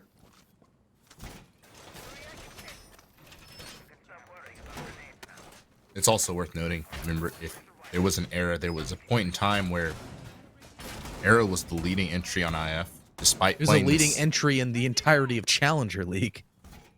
Yep. And he was playing the same role, the Maverick. A lot of those entries were nades. And On Oregon. It was it's quite the spectacle. I hope we haven't reverted to that form of IF because, well, as we leaned on earlier in the broadcast, that was not the good IF. That wasn't the well-oiled IF. Right now we have Investigation File. Back when Arrow was leading the team in entries, they were Investigation Mild. Pretty much. Yeah. That's good. We didn't have Giddy 2 Liddy. We had Giddy 2 Midi. What the hell is Mikey doing? Okay, Mikey's laying under a toolbox. He's trying to get misdroned. Meanwhile, the push is coming the opposite direction, so he's probably going to have to get up real soon. They're trying to clear out armory, more importantly. Xeno is in a very unenviable position. There's probably going to be a grenade targeted at him any second. Subarctic is priming it. Or not. He's going to repel instead. Someone just jumped outside. I don't know where that was. But Xeno is in a pickle. Drones, well, whizzing around him. And Sub still has not pulled a pin on a grenade yet, which is very interesting. He's still just looking to take the gunfight instead, even though that drone has been calling where this guy He's is now for the pinned. best. How does he keep on getting away? What? Never Okay, mind. finally Giddy shoots him. On the, I was about on to the say there cutoff. was only one position that he could be in safely in that corner. He was pinned. That's the freest floor nade like- ever. But instead he just runs out, gets all the way to the hallway, had a just single thread of hope of, oh my gosh, am I going to get away from this? Nope, dead from satellite window. Well played. Subarctic now claimed armory as trophies also been evacuated. The premises just completely vacated by the defenders because Sonar's shield got destroyed. Now, yes, I was about to say, I think they ended up reinforcing off that mirror window because the front side take was imminent from the IF attackers. Now it's Giddy just getting obliterated by Whitlock. Oh my goodness. Whitlock just paused right there because he was hitting his clip button. Yeah, he hit. I can guarantee you that. He hit Shift F10. Yeah, if he just hit that Shift F10, he hit his hotkey. Okay. A round-changing kill, perhaps, because, well, IF was looking to set up some sort of crisscross take here. Now it's just going to have to be Arrow. He's got a Z-ping on Whitlock, instead opting to go to the window to get the kill, which is a very fair play to go for. He's going to actually lose that gunfight. The spamming does not go in his favor, and Whitlock is still holding this position, still holding down this Mira. And, well, once again, IF approaches the red zone, where Whitlock is literally holding down their one entrance to the site. I do think there's one coming from tower. That's Subarctic, if I am not mistaken. And he's going to win that gunfight against a shotgun.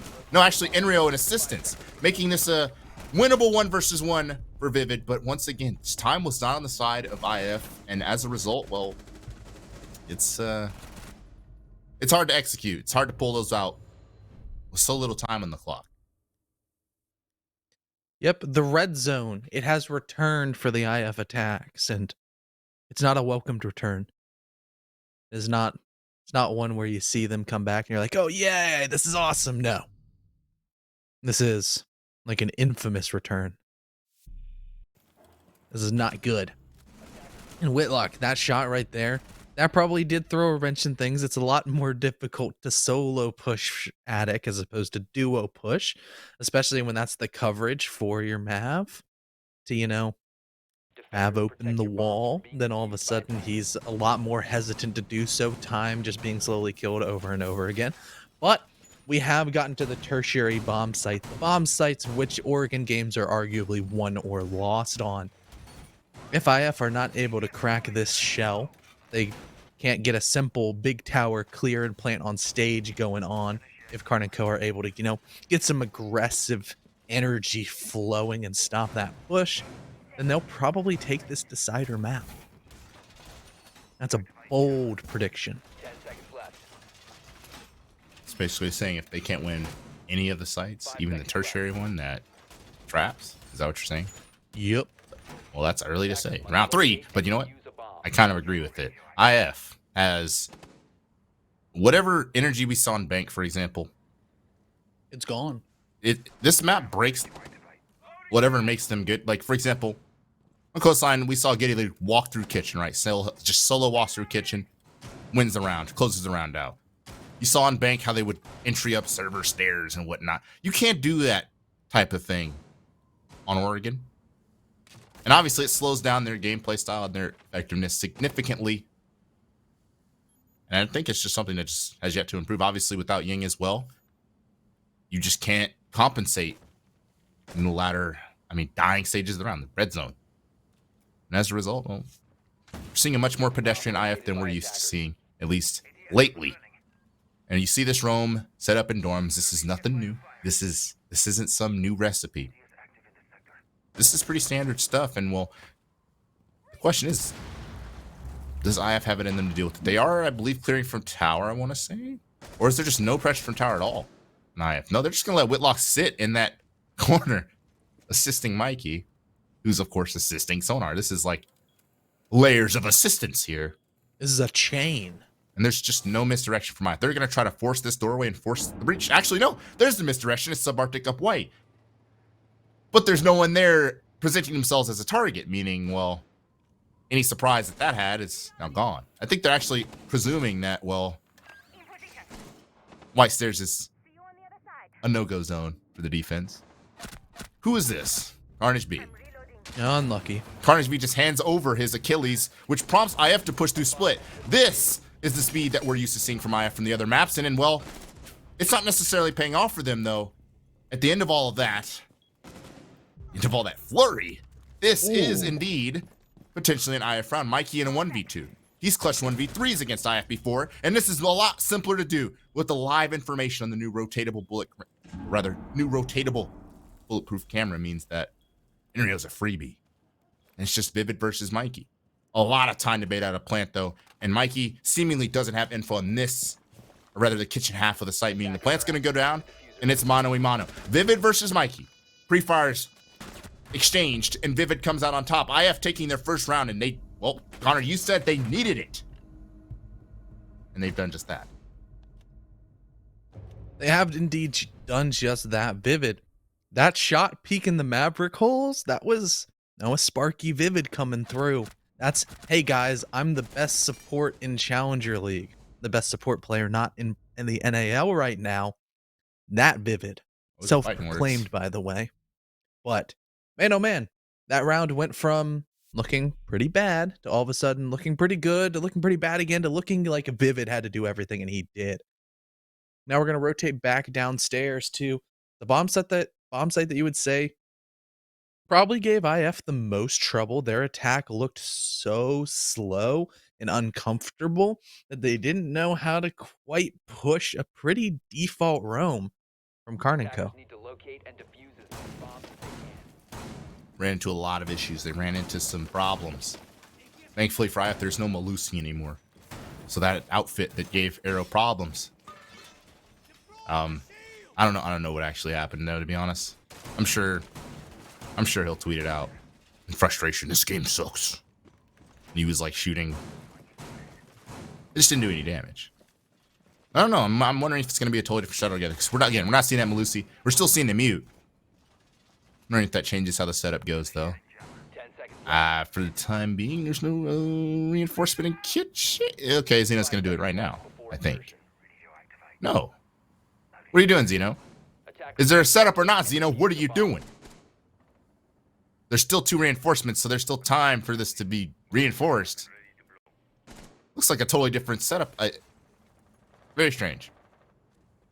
They There's a reinforced Cade that this time, no Aruni. It's not like they reinforced security off fully either, just that one part. But they didn't reinforce the single on kitchen. And they still have 2 reinforced. I feel like... What happened there? This is a bunker. After they had so much success on the roam, they went to a bunker. Interesting stuff. I mean... But What? as IF, they're pushing the west side, CJ. And they have covered a lot of ground very quickly. Sabartik, he's all the way to bottom white, following the drones of Arrow and Inrio, saying that, hey guys, I don't see anybody except for on freezer stairs. That's a pretty default position for early aggression from an anchor. If you have a shotgun, you can stop a rush, anything like that. Just like what Whitlock is doing on the complete opposite side of the map, the big tower stairs. Going to try to deny any drone intel if IF are going to be pushing that way early on. But it doesn't seem like they are, instead just sending shots from meeting, making Whitlock really regret his decision of sitting there, making him contemplating his life and his humanity, mortality, all of that, and running back downstairs. I'm honestly still perplexed why they reinforced that wall and security and then just... Is that just for show or something? Was it just to make it harder for them to rotate it? Like, you know how people make the sledge holes, like in between, it's like every round in Oregon's like that in basement, they sledge that. Is that it? Cause a little bit of turbulence in the attack? Should they actually want to rotate? I don't even know, but it's sort of developing into a freezer take, I would be led to believe. I say that and there's a grenade flying down tower from Enrio. But it doesn't find anyone. There's literally no one in the same zip code, actually. Maybe just to kill some barbed wire. But I have kind of considering their options, and well, I could literally write a book on how sometimes they take a little too long to consider their options. As we see, it looks like it's going to be a bunker push. The Zofia, get it, he's going to do some lifelineage. He's got a teammate there as well for a trade. Sonar's going to blow up the tarp, but not really do much to a player. And he's going to be holding out elbow with his life alongside Carnage B holding from this single doorway here. And Giddy's going to win that heads-up gunfight against Sonar. But do they know that Carnage B's here? The clicking from the smoke will likely give him away as there's trades elsewhere. Freezer control still for Whitlock, as it looks like the attack is fully switched towards the back. I say that, and Sabartik's still over here. Sabartik is just in a blender against 2 defenders. He takes out one. The player in Laundry can't get a cross onto him. And as I say all of that, Giddy's worked his way into the site, meaning, well, it's just Mikey, who actually catches Giddy and actually has a diffuser. What is this? What is this happening? How in the world, of all people that die there, it was the diffuser? For IF, I thought Giddy had full control of that, and they were pushed all the way through. Sabartik, they had all their attention on Sabartik in the front, and the one person that got killed there was Vivid with the case. That was interesting. Because once again, that's why we don't like those late executes, CJ. One single thing goes wrong, and boom. You're dead. It's over. One hero play, one player just going big for just a couple of seconds. Everything was going in IF's favor. And then Mikey hit a nasty little flank and wins the round.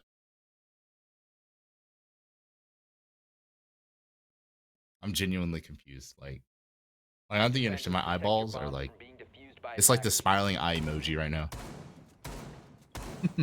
So let's go over that again. Sabartik was in freezer 1v2ing. He was fighting 2 different players. The guy in the laundry cubby was literally staring at him. The Whitlock on 1 HP was staring at him. And the last guy for IF or rather the last guy for KARN Company, because I'm pretty sure, wasn't that a 4v3? Or am I crazy? Whoever it was, last person for KARN Company downs Vivid, who just so happened to be carrying the case, while Giddy was fully pushed into the site. 5 seconds remaining. And that's how they lose. Attackers are I did a horrible job explaining that, and honestly, it's inexplicable. I don't even know what just happened there, but IF took It was too crazy. long. It was hectic. IF took too long. That's TLDR. IF took too long. They dropped the case. Despite playing aggressively at the end, it was too late. It's wraps. 3 rounds for KARN Company. Mikey, once again, is role-playing as a toolbox. As a screwdriver. In small tower. But the attack, once again, is not coming from that direction, Mikey. You need to stand up. What is he doing? Is he texting his Tinder match or something? While the game's going on? I don't know what Mikey's doing. I don't know what Mikey be doing, but sometimes Look, he's sending a message. I love you. I don't know. He's just on cameras over go like, there. "Hey, girl, about to finish something up in like 20 minutes. You trying to come over?" Right? Like, Sheesh. Mikey's just across the map, away from the main action. Probably He's checking drones or checking cams to see what side they're pushing and making sure he doesn't get droned. Blah blah blah blah blah booey.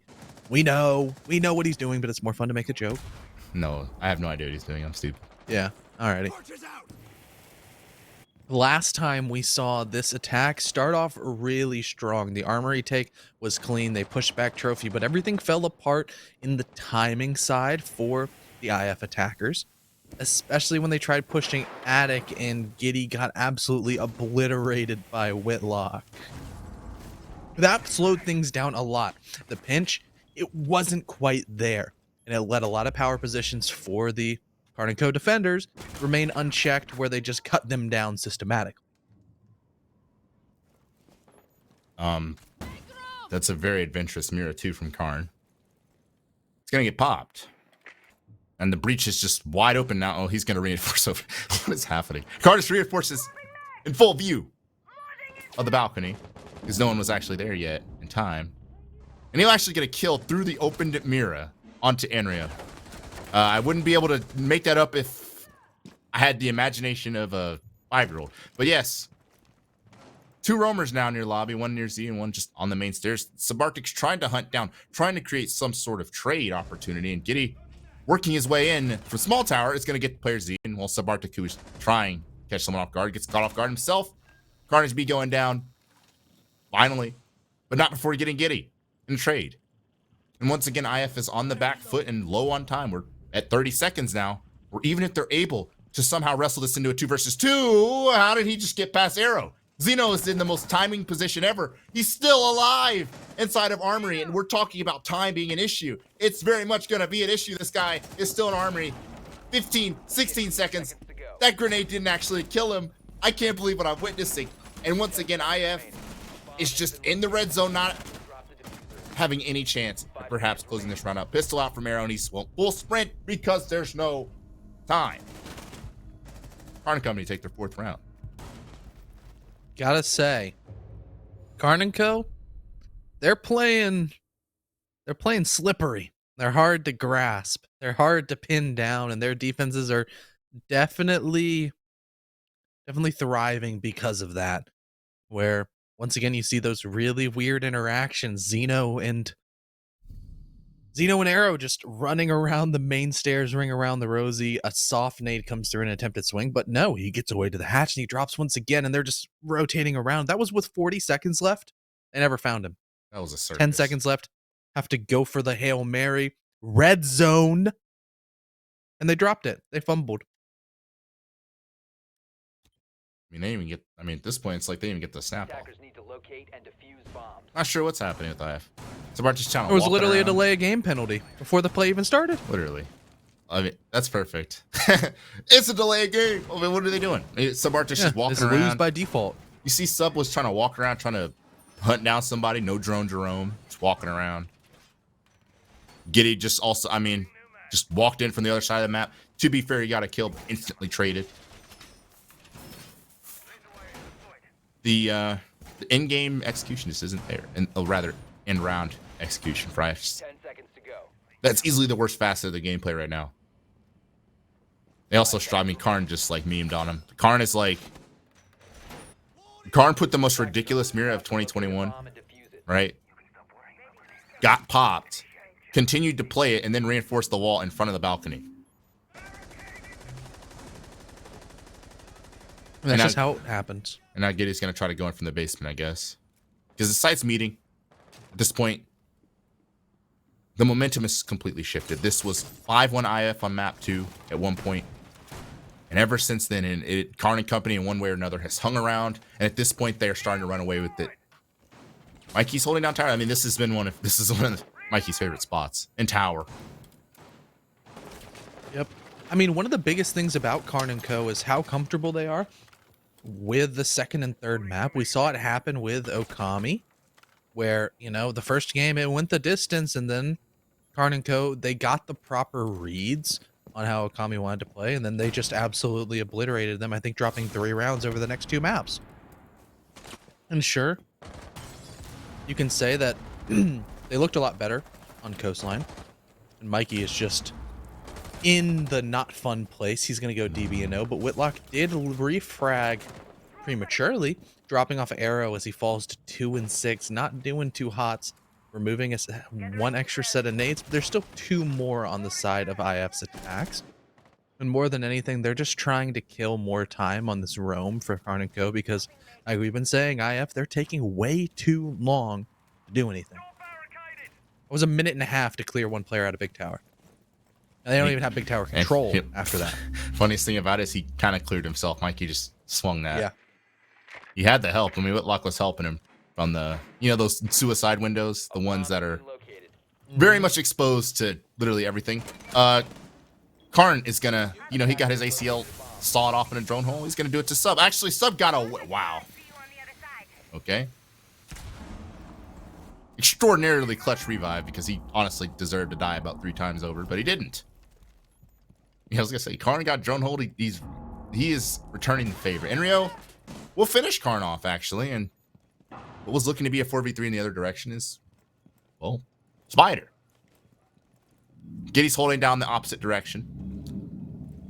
He's going against the grain here, trying to sow confusion in the defense, and honestly, he's succeeding. Even if he doesn't actually do anything, they're completely concerned about this door to the extent that, well, Vivid should be able to just plant. And Giddy is just going to buzzsaw down Sonar, and Whitlock will trade, but it's entirely too late. Zeno pinned in the corner against the bookshelf. He's going to have to work his way around. He does, and he actually perhaps will get this kill on the Vivid, who just shows his legs. This is a somewhat winnable 2 versus 2 all of a sudden.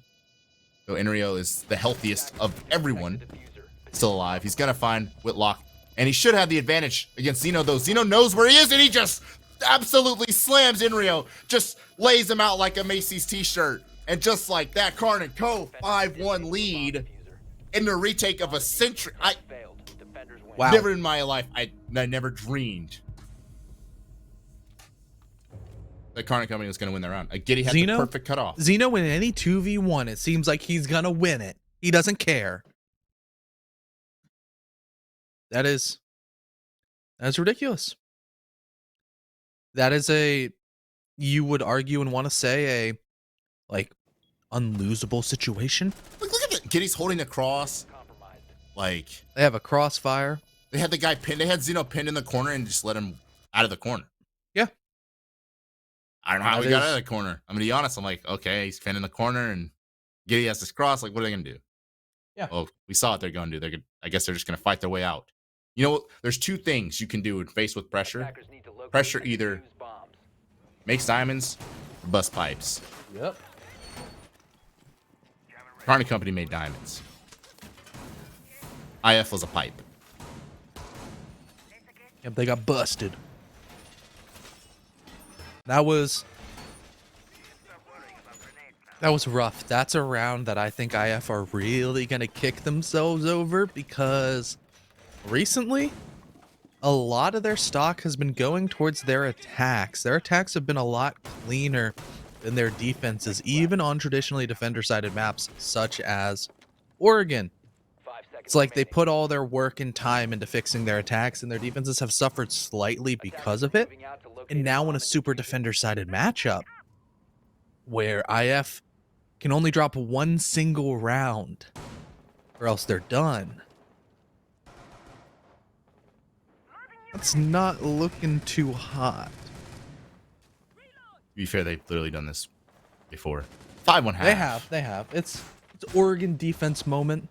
No Ying to break the stalemate. Which I think honestly hurt IF's attacks a lot. Mentioned it earlier on. That, hey, there's no Ying. That's what they did to really fix their attacks. They incorporated the Ying. And really well done by the support staff of KARN & Co. to recognize that.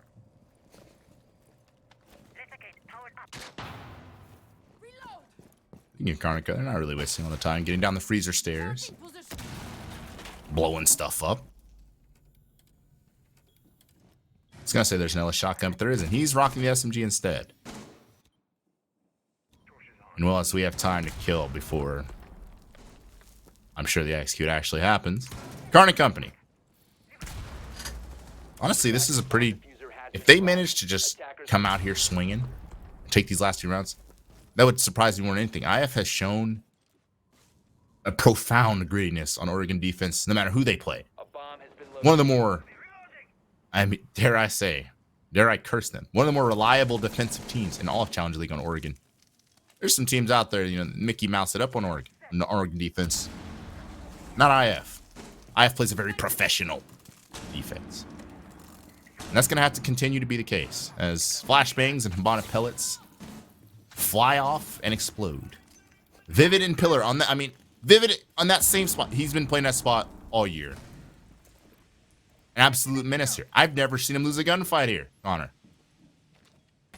We might today, CJ. We might today. Zeno, he's going to be the one creeping down as Sonar opens up to apply pressure from the other side. It's a good old-fashioned pinch as the flashbangs and nades come through. Vivid, not in a comfortable position, but he's been here a million times, so it's comfortable for him. The drop in E-Box, it has happened. Whitlock spraying bullets every way, but Mikey, he's going to be the one to take him down. Quickly refried by Arrow and Vivid, but KARN, he's going to finish off a player as well. Zeno, the perfect timing down as the smoke settles, CJ. It's a 2v2.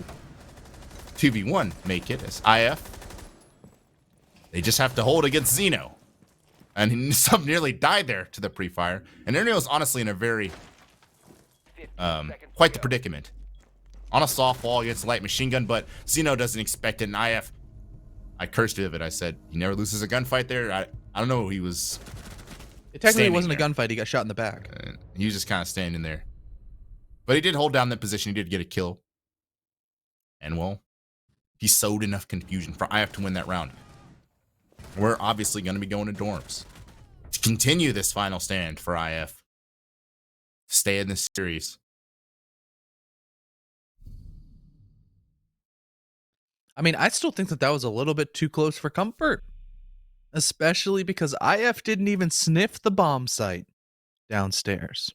I guess they kind of did on their second try, where they let Mikey clutch because they dropped the diffuser and they had a pretty segmented attack that didn't seem to have a central idea.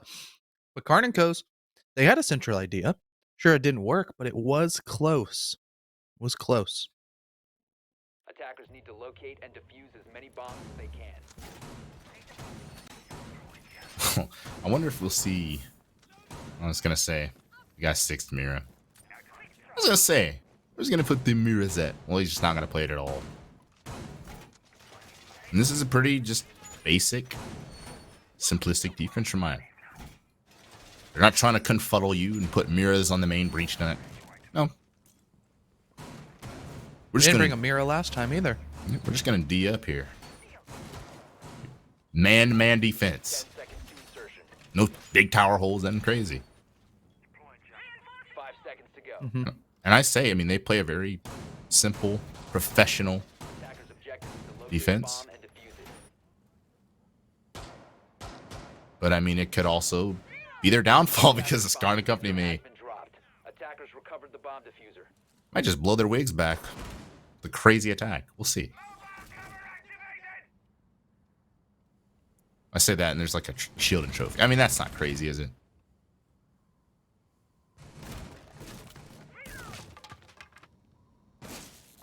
Yeah. Pretty default take so far for KARN & Co.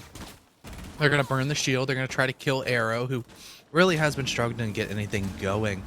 And they had just his shield that he wanted to play for the whole round. It's gone within 30 seconds, and so is Giddy. And almost Enrio, the aggressive peek towards Satellite, easily read out by the attackers. Mikey's going to finish him off with a nade, too. All of a sudden, these professional and super stalwart defenses of IF you were talking about, CJ. This one looking like some Swiss cheese. Lots of holes in it. Is this a prank? I'm not even sure how Giddy died, to be real with you. Was he in that single wall? And maybe he died peeking that, and then Henry, I don't know. What is... Wow. As mute? What gun did he have? I believe he had the SMG. That's what was on the ground. The old SMG-11. I almost wanted to pan over that again. We gotta confirm this guy did not just run out the SMG-11 that far away, right? I think he did. Giddy. That was a Giddy 2-minute play. And as a result, that was adding an S. Like, what is your purpose? Enrio dying as well. I mean, pretty much to nothing. I mean, KARN didn't do anything. Zyafta did something. Which I just, like I said, I never expect. This is a team that plays things so missionary style, it's ridiculous. And now they decide to go for the freaky stuff, and they pull a hammy. Yeah, like, there's no margin for error here, or very little. I mean, you get 2 rounds margin error. If this should go the way of KARN Company, you gotta look back on this round like, what the hell? And Flashbang's flying out. Whitlock's gonna go for that foosball plant, which we love to see. This is actually something we saw from Aerial Rising Challenge League. The smoke just flew into another map out the window. Totally misses the plant, and it's gonna go down. This is likely gonna be a flawless round for KARN Company, and like I said, I cannot fathom that I have decided to play like that. Out of all times, but they needed no mistakes, mistake-free gameplay, and a huge amount of rounds to come back. That's the time they say, all right, we're gonna run the Philly special here on defense. Yep. We're gonna run a double pass. It didn't work. We're gonna shoot half-court shots.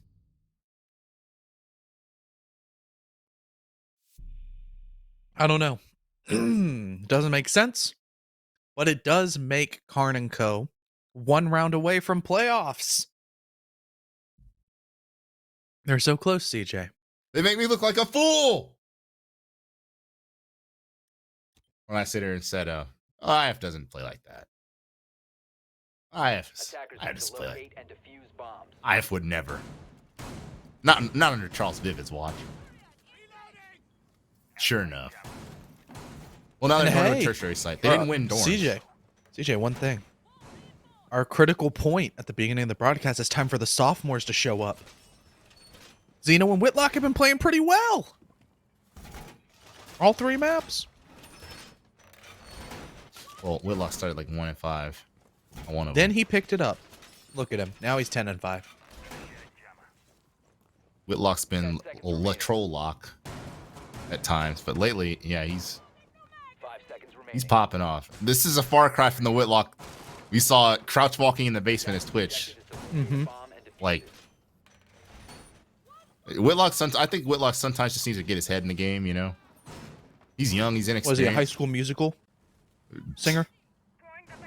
He just has to put his head in the game, you know? Sometimes his head's in the gutter and he plays really goofy and silly. But when he's playing right, you see he's a menace to society. Carnage Beat just barely made it out of spawn. Bomb located by attackers. KARN's like, I'm too old for this crap. I'm dying to peep on. You know where he's at. He's gonna start this round low on HP, but he's still alive. More importantly, his job and his role, I mean, is thankfully not one of a lot of direct contact. Meaning he's gonna be able to drone. He's gonna be able to contribute despite his ailments. And Arrow. Yeah, I talk about KARN being old. Arrow's moving like a 45-year-old man this series. Or at least this map. He's trying to spawn peek. He's getting shut down. We'll see what he does in the alibi here. He might be able to redeem himself. Maybe. But what is this? It's actually a rush through split as a lot of KARN & Co. players die. But somehow Whitlock, he's able to just slip his way through. He is inside the bomb site, but he's right next to Giddy? This is some interesting positioning. They had no idea that Whitlock got through. Down goes Vivid. KARN's pushing the other side, trying to nade, and he nades himself. You gotta practice your free throws, Mr. Carnage Basketball. As Arrow and Enrio pick up the rest of his team. Karn's gonna be kicking himself. The rest of the code died in glorious fashion. And all of a sudden, it's almost like hubris. The confidence to rush through split because you're on match point. It happened. And is that the momentum that IF needed? Potentially. Probably not, but maybe. Slow-mo Carnage B-nade.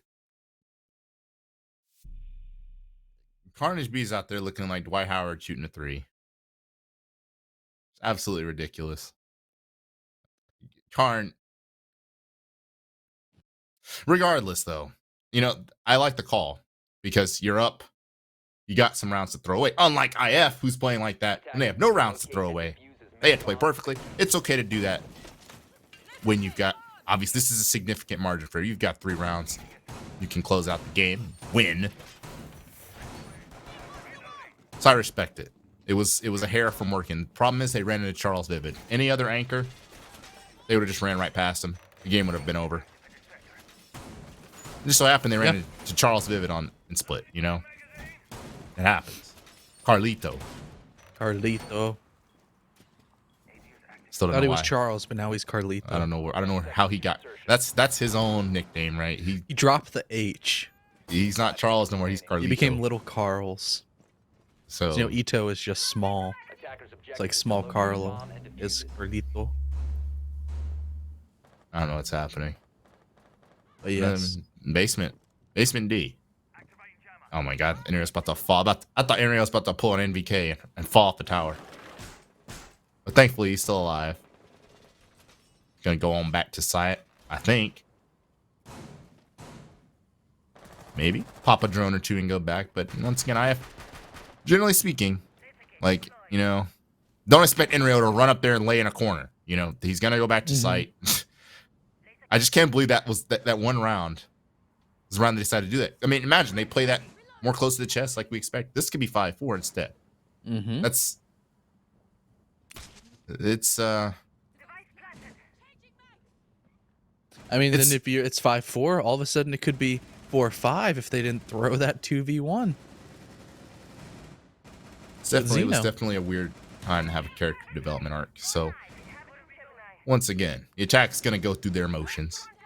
I can't imagine we see another rush type play. So this time they're gonna go through their motions on this basement defense. Once again, trying to challenge Vivid on tarps, one of his favorite spots. And this could be a gunfight. Enrio, it's just a stare down. Who's gonna peek first? There's 2 players in the stairs, but Enrio looks away. Grenade's gonna fly out. Flashes are gonna clear any ADSs, meaning that's one hell of a hot zone. The execute's coming through. It remains to be seen who's coming out on top of it, though. It looks like it's going to be IF for the time being as well. As you can see, there's only Xeno and Sonar left after all of that death and despair. IF once again just ready for that. I don't think anyone's ever actually had a successful like pillar take against IF. Yeah, they're pretty good at stopping it. They are. Mainly because of Vivid on that tarps position. He knows how to just juggle the gunfights. It's one of those spots that you have to play it a lot to understand how to play it right. You're gonna die a bunch of times. It's not gonna be fun in scrims, but it's gonna be real fun on game day where you can just swing out and obliterate Sonar Arrow from Gold Hall. He's gonna finish it off. Actually swinging all the way deep from Pillar. He's half blind, but he can see halfway, enough to get the full shot right onto the head and bring this round one more closer to potentially sending us to OT. But we still got to go upstairs, which, if you recall correctly, CJ, was the flawless round for KARN & Co.'s attack. It sure was. Now it was also like assisted emotionally and physically by IF. I mean, I genuinely don't know who in their right mind is going to run out of small tower with an SMG-11 hit anything. I don't know either. But apparently Giddy thought it was him. He's not going to do it again. See, Giddy, like he's smart, right? He's one of our Rhodes Scholar in CL. He's one of those players that, you know, he can be the future if he doesn't run out a small tower. Right, CJ? He's one of our, yeah. He's like one of our, like, he's the guy that's going to graduate with honors. Yeah. Magna cum laude. 5 seconds remaining. So I don't think he would do that again. Attackers objective. He learned his lesson. And if he does do it again, I'm cooking him. I don't even care if he gets the kill. If he does it twice, I'm still going to flame him. I'm cooking him, and I'm getting toxic. If I see another IF player run out on a gut up defense one more time, I'm going to be very upset. And it looks like for the time being, Enrio's still in tower, but not necessarily peering out like a maniac. You know, like your average ranked game, you're just peeking out of towers, popping a window. I'm going to get a no. Enrio seemingly more relaxed, as is Giddy. So we'll see. KARN & Co got a flawless round last time. I have a inkling that this is going to be a little bit different.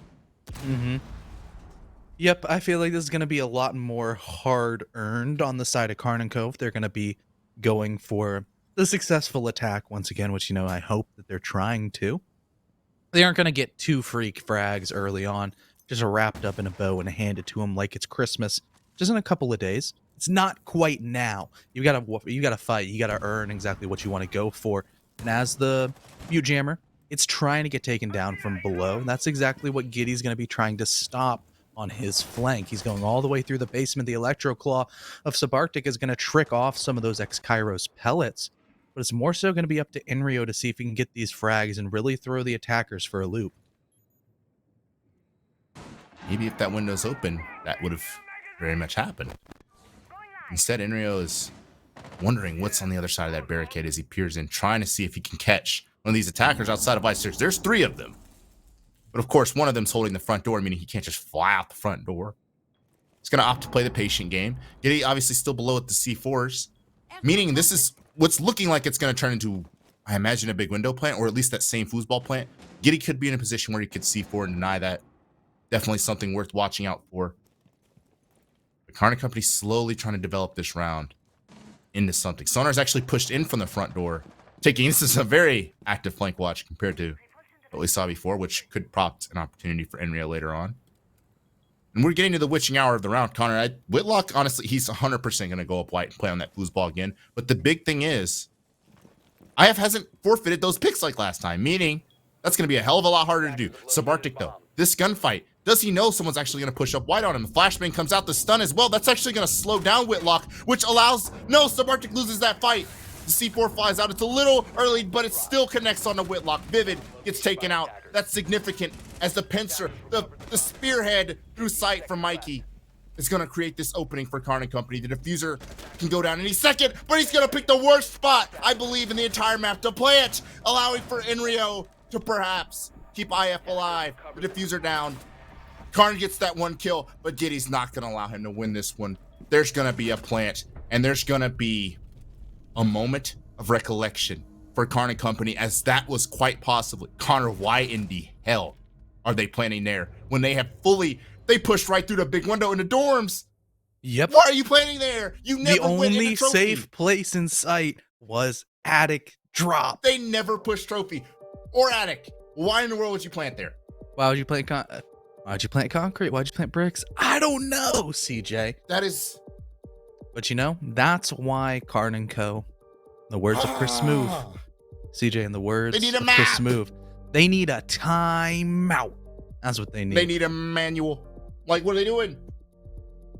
That whole round, we watched that for 3 minutes. We watched them push from showers over. Why in God's green earth? Of all places, who had the case? Who was it? I'm so animated, I don't even know who planted that. But that's disgusting. Well, you know, sometimes it'd be like that, but KARN & Co., they do not want this game to go into OT because IF have the defensive side, and if it got to OT, that's double 5-1 halves. Each of the teams would have had 2 bomb sites, flawless. They have not quite lost on the defensive side. IF would get to go to both of those, and KARN & Co would only get one. It would just mean that their attacks would have to go huge, which is not a fun position to be in, given the historical context of this matchup on Oregon. Lots of 5-1s. Lots of 5-1 halves for the defenders. Neither of these teams really able to break each other's defenses. Jumping Jesus Christ. If KARN & Company loses this game, Biblical. that last round, I don't even know what to say to that. That was such a good push up white, too. That was freaking good. They killed Vivid. I saw Vivid go down, his NAL smoke. I saw him die. I'm like, that's wraps. Attackers need to locate and defuse bombs. And they just plant, just butt cheeks out to the most exposed part of them. I cannot believe that. And, well, now IF's going to an offsite. And we say that, and I think it was Super was like, you ever watch the invite quals? An IF game, by the way. It was IF Aerial. And he was like, well, Dorms was actually the best site in NAL. I had to correct him. I was like, well, in CL, that's not the case. We live an opposite day in CL. Yeah, or no, he didn't say Dorms. He said, I think he said this site we're looking at was one of the better ones. What's this called? Kitchen and meetings. I honestly do think that it's a more defendable site than upstairs. Attackers are heading out to defuse a bomb. Yeah, he said like meeting in dorms was better than dorm. Or meeting in what? Daggum! I have a speech impediment, but I'm still gangster. Kitchen and meeting was better than dorms. Mm-hmm. Let's Oh, see I opposite. agree with you. It's just like I think reading is a better site than third floor on Cafe. It's kind of the same principle of this bomb site. I mean, Arrow's Almost. still reinforcing. Not quite the same, but you think but Arrow? yes, we saw KARN & Co take this time out, CJ. What exactly were they concocting? What were they chefing up? Because you see a lot of drone work and a lot of players over towards tower. Last time they execute, it was split oriented. This time it's coming on the north side instead of the south.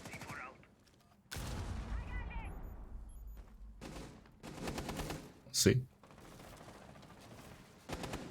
let's talk about Arrow's little reinforcement, because it looked like he's kind of taking a sweet time doing it, and then they just reinforced that one half of the stage wall. And well, I feel like the way that's reinforced, obviously it prevents the attack from, I mean, the angle you're literally seeing the Ion on, can't use that. But in turn, it uses, you know, where that's, I guess it's that little default anchor spot near the bomb. You can kind of peer into the back tower from there. But it looks like there's a whole lot of misdirection from KARN & Company, coming from lobby and tower. And depending on the awareness level of Arrow, who, you know, you were roasting him earlier, he's not having the best day. Arrow's going to have to hold down Split against Split Push to make sure he stays up and make sure he holds this down. He's going to hear that barricade go down. And the stuns are already flying out from KARN & Company. They have a plan in mind, and they would like to execute it.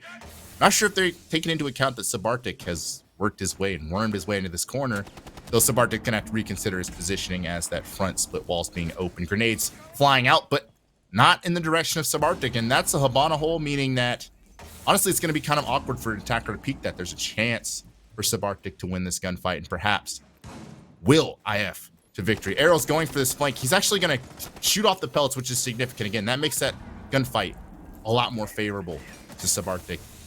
In the event that it actually happens, and well, KARN's going to win that anyway. Plant's going to go down from Sonar. Again, that's in front split. This is a split take. And well, it's going to go down. This is a post-plant situation, a 3 versus 3. Carnage B is going to actually win that fight against Inrio. The direction and the misdirection that's being sown by the attack is paying off. It's a 1 versus 2 for Giddy. And this could be the map. This could be the series, Connor. Or Carnage and Company. They're going to pick up Vivid. That's going to tax them a little bit of time. Who is the Sophia Zeno 10,000 miles away? He's got the stuns out, too. With only 10 seconds left to start the defuse, though. Time is not on the side of IF. There has to be one of the most biblical flicks and just clutch as ever, but it's not going to happen. Missed shots from Vivid. The round's over. Their SCS Season 6 is over. IF, say goodbye, and Carnage Company, welcome to the playoffs. What a take. What an attack, the misdirection, the everything, the getting aggressive right at the right moments. Really well played by KARN & Co., which after the first map, you're like, oh yeah, they ain't got it. They don't have it in the tank. They aren't feeling themselves. And then on Coastline, it was a really close map once again. So round count, it goes into the favor of IF. And you're thinking, they're in the driver's seats going into Oregon where they won the last time these two teams fought. And IF, after those bans, after the Ying, they couldn't get anything going on the attacking side. KARN & Co. just that little bit better. And that's all it took. That was the decider map. That is it. KARN & Co. They end IF's dreams and punch their ticket to the playoffs.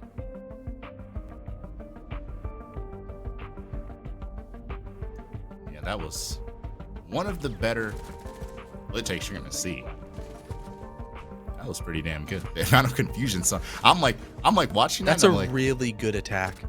I was confused, and I'm the spectator. We have the cheat code, and I'm like, who am I looking at? Is this KARN peeking? There's people everywhere.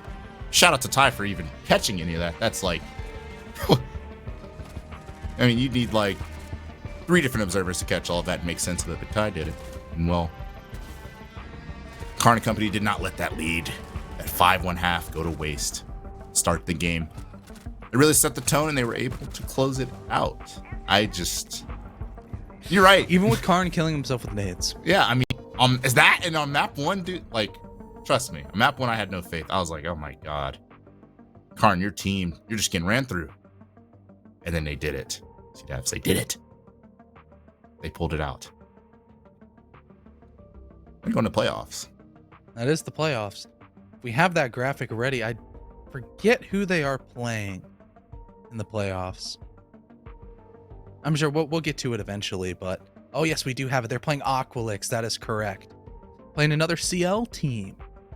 Another pretty much KARN & Co. as well as Aqualix. They're the two refueled CL team. You know, they're rearmed.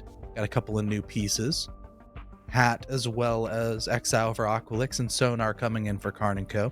Making them look a lot better, a lot stronger, and it's evident because they're in the playoffs. They're still fighting for that qualification for the Pro-Am, CJ. That's a pretty big one. It's a big one. This is where our T3 teams, our T2 teams, they can play to the narrative that they are the future and they can save an A if they go to the Pro-Am and do well. It's going to be against those pro teams. Get to lay it on the line. Who's going to do it? Who's going to earn the right to represent our proud Tier 2, Tier 3 scene? I don't know, Connor. I actually have no idea who's going to come out of this. I like Mystic. I like Surf. I like KARN Company we just watched. I like all the teams in there.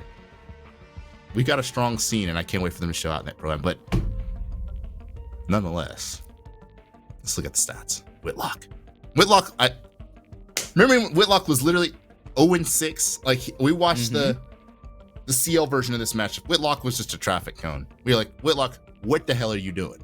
Look at him here. 14, carried Why the is team. Whitlock in the basement on Twitch? Why? Now he's just Mikey going 2. 2-0 on entry with a 92% cost on Nomad Mute. Mikey 2, man. We were cooking Mikey. You were like, Mikey, what the hell's wrong with you? Your brother's on your Figure out account? what was wrong with him. And then look, Mike, that's the Mikey. That's Lenny Mikey. That's the one. That's a first round draft pick. Obviously, IF played well as a team too. I mean, both teams played well. Someone had to lose this one though, and it was IF. And someone had to win it, and the winners were Carnage and Company. But CJ, you were talking about like Mikey this, Mikey that. What happened? I can ask him because we're going straight into our interview with the man of the hour, Mr. Mike E. Perfect. Hello, Mikey. What It's is been a up? while. What You is can up, hear me all right, TDFs? okay? Hello. Yes. So, how did that game feel? Taking down IF. Felt good. I think map 2 we were kind of iffy. Map 3 we should have won a lot like closer. Like it shouldn't have even gone to OT, but wait, it didn't go to OT, but shouldn't have gone that close anyways. Yeah, I mean, overall, it was a very, very, very well played by you guys. And one thing I wanted to talk about was the Ying ban coming out on Oregon. Is that something that was necessarily a target ban for IF, or was that just kind of always in the cards? I mean, we're just thinking about what we can ban, and like we just thought about it, and we're like, whatever. Just oh my god, I was cursed. We're good. We just thought about Ying and just said whatever, just do it. Yeah, and so with that, you're going into the playoffs. You're playing against Aqualix. So, how do you feel about them? They're kind of a revamped roster. I think. Do you feel like you got some good odds coming in? I think we got good odds. Like they kind of play. They play weird. They have a different. Like they're just really aggressive and in your face. And as long as we capitalize on that, we should be good.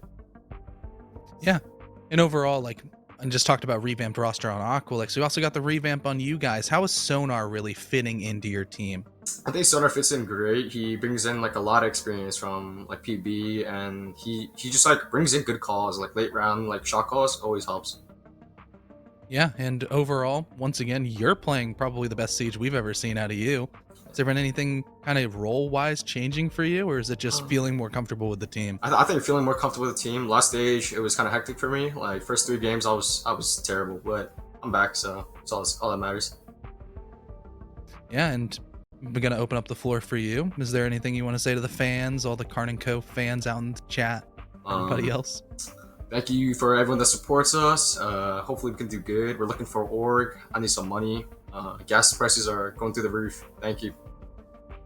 Yeah, they definitely are. Thank you so much for your time, Mikey. No problem. I think that's about it. Thank you, Get CJ back in here. Love you, Mikey. What? And yeah, there's the interview. Always a pleasure to talk with Mikey. Gas prices are too damn high. Gas prices are indeed too high. Do you know what's still cheap? You know what's still cheap, CJ? Mike and Ike. Mike and Ike is cheap. It's so affordable, and it's so delicious. And it lets you power up your game to the next level. All the delicious, fruity, chewy flavors. Mike and Ike has you covered, either with the regular or the Mega Mix if you're feeling a little bit more spicy. And then you can say Whitlock and Zeno, we're definitely feeling spicy over this series. 35 kills for Zeno. Mikey not far behind with 32. Looking pretty solid on entry. No standout numbers like sub 7 and 4, but what are the entries if you can't convert them properly? Converting. It's the story. What was the name of the game? Usually that it always is, right? I mean, if you can't convert, then you lose, right? That's not very great analysis. What's more perplexing to me is Subarctic had the highest entries of anybody in the lobby. Let me tell you something.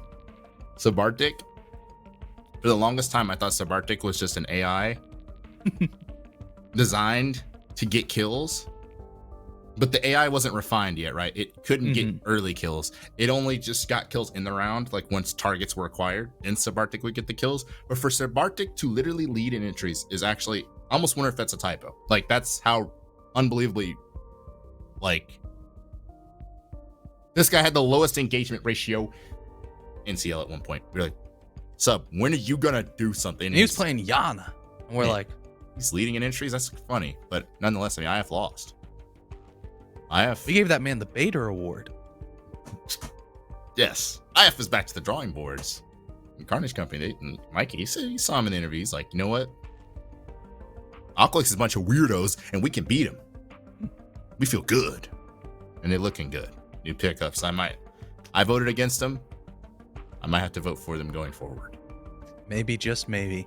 But CJ, we have one final thing. Guess what it is? The Mike and Ike Sweet Play of the Day, baby. Let's go. Yes, it is. We already called it mid series. It has to be. If Right? it isn't, then I don't know what to do. I do not know what to do. And I will have an angry discussion. Yes, we have Mr. Subarctic. First kill onto Zeno. Gets the down onto KARN. That is a full HP sonar, by the way, getting nailed down by a secondary shotgun from range. Don't know how that happened. We will never see that happen once again. What kills Unless me we is play the replay once again. That's the only time you're ever going to see that happen again. Look at him waste bullets, like trying to Look kill at it this. down first. Sonar is full HP. Boom. Just dead. It doesn't make sense. It doesn't make sense. The shotgun's not supposed to do that. And Whitlock needs a map. He has no idea where it is. So it's just like, holy crap. Ridiculous. But nonetheless, I mean, they weren't able to pull it out despite that. You think that would have been like the catalyst, the spark, and you would have been like, oh yeah, we're not losing this map. We have plot armor. Nope. No plot armor for the birthday boy in Rio. Happy birthday once again, in Rio. But yes, the playoffs. You know how he made the joke in the beginning how much it would suck to lose on your birthday? It happened. Yeah, he's probably wishing he went to the club instead, but yeah. Playoffs, baby. They start after we have a little Christmas break, right? Sing little Christmas songs, drink a little eggnog. And the playoffs start next week.